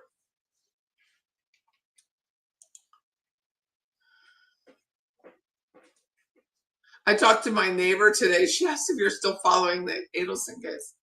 I don't think people realize exactly when that girl walks in, she's a woman. When she walks in that courtroom, and I mean by herself, there is no Georgia. There's usually Attorney Fuchs, F-U-C-H, State Assistant SAA. Fuchs is there. Maybe one of the others is there. Oh, no. No, no, no. Mm-mm. There's no question. She's like, no. I've never seen anything like it. The minute I got it was last year when I watched. And they were bringing out, I mean, the paperwork all over the defense table. It was when Rashbaum was still stupidly the attorney. And he's like, paperwork everywhere. Her desk is tidy. Just nothing. She's got nothing. She didn't need all that. That's how simple this is, I think. Like, it's complicated, but they're so prepared. They reek of confidence. It's not what you would think when you walk in. Go back and watch and see that stupid Rashbaum and all that paperwork all over his desk, and then look at the state attorney. It's not the same. Susan's jail.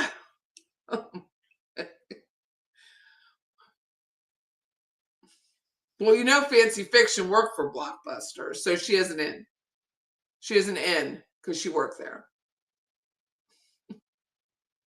So don't be surprised if she is the first one to have the porn released to her, because she knows people, and those people know other people. And she worked at Blockbuster.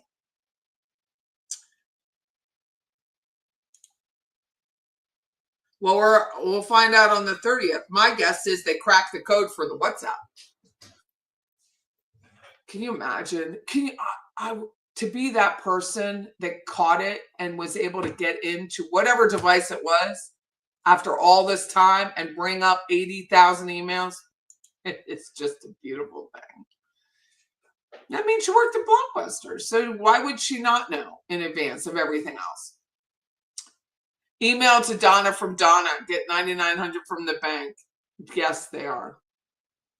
And I didn't think about it. Someone else in our chat brought it up and said, hey, Donna emailed herself all the time. She wrote notes to herself and emailed herself. I do that.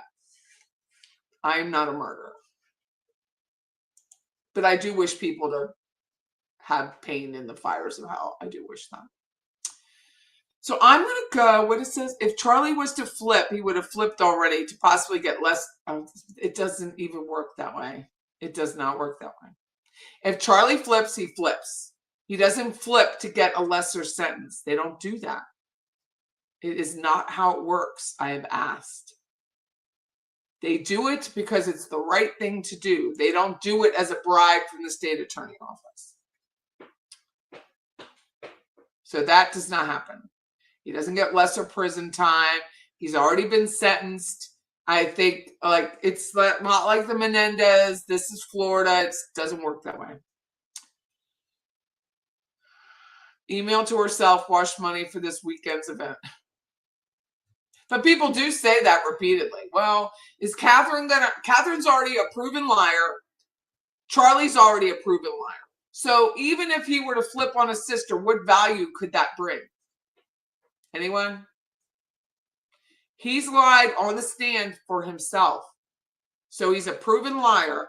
What value to any statement he have could the state, unless there's corroborated physical evidence to prove it, what value would it bring?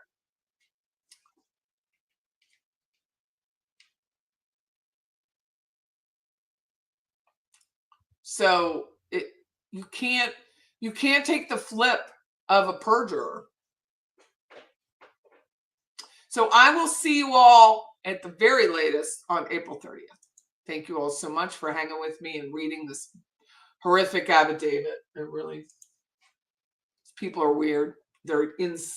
They're evil and they're destructive, and I hope they all suffer tremendously. So thank you so much. Extortion. Yeah, he lied about his extortion on the stand. He lied and perjured himself. So if he was to say, look, I got A, B, C, and D now, there would have to be a lot of corroborating evidence for the state to look at it. Same thing with Catherine Magbanua. She's lied 3 times. 4? She lied in her proffers. So you can't, which I'm going to bring that out. I have it on the other computer where I took out all of the filler words in her crappy proffers, and it's horrible. It shows you how deep into this she really was when you take out the ums and the ahs. And you can't, the state isn't, they can't use it. It's like, hey, but you just lied on the stand. So anyway, think about it. Have a great evening. I'm going home. I'm going to call my granddaughter first. Take care, everyone. Good night.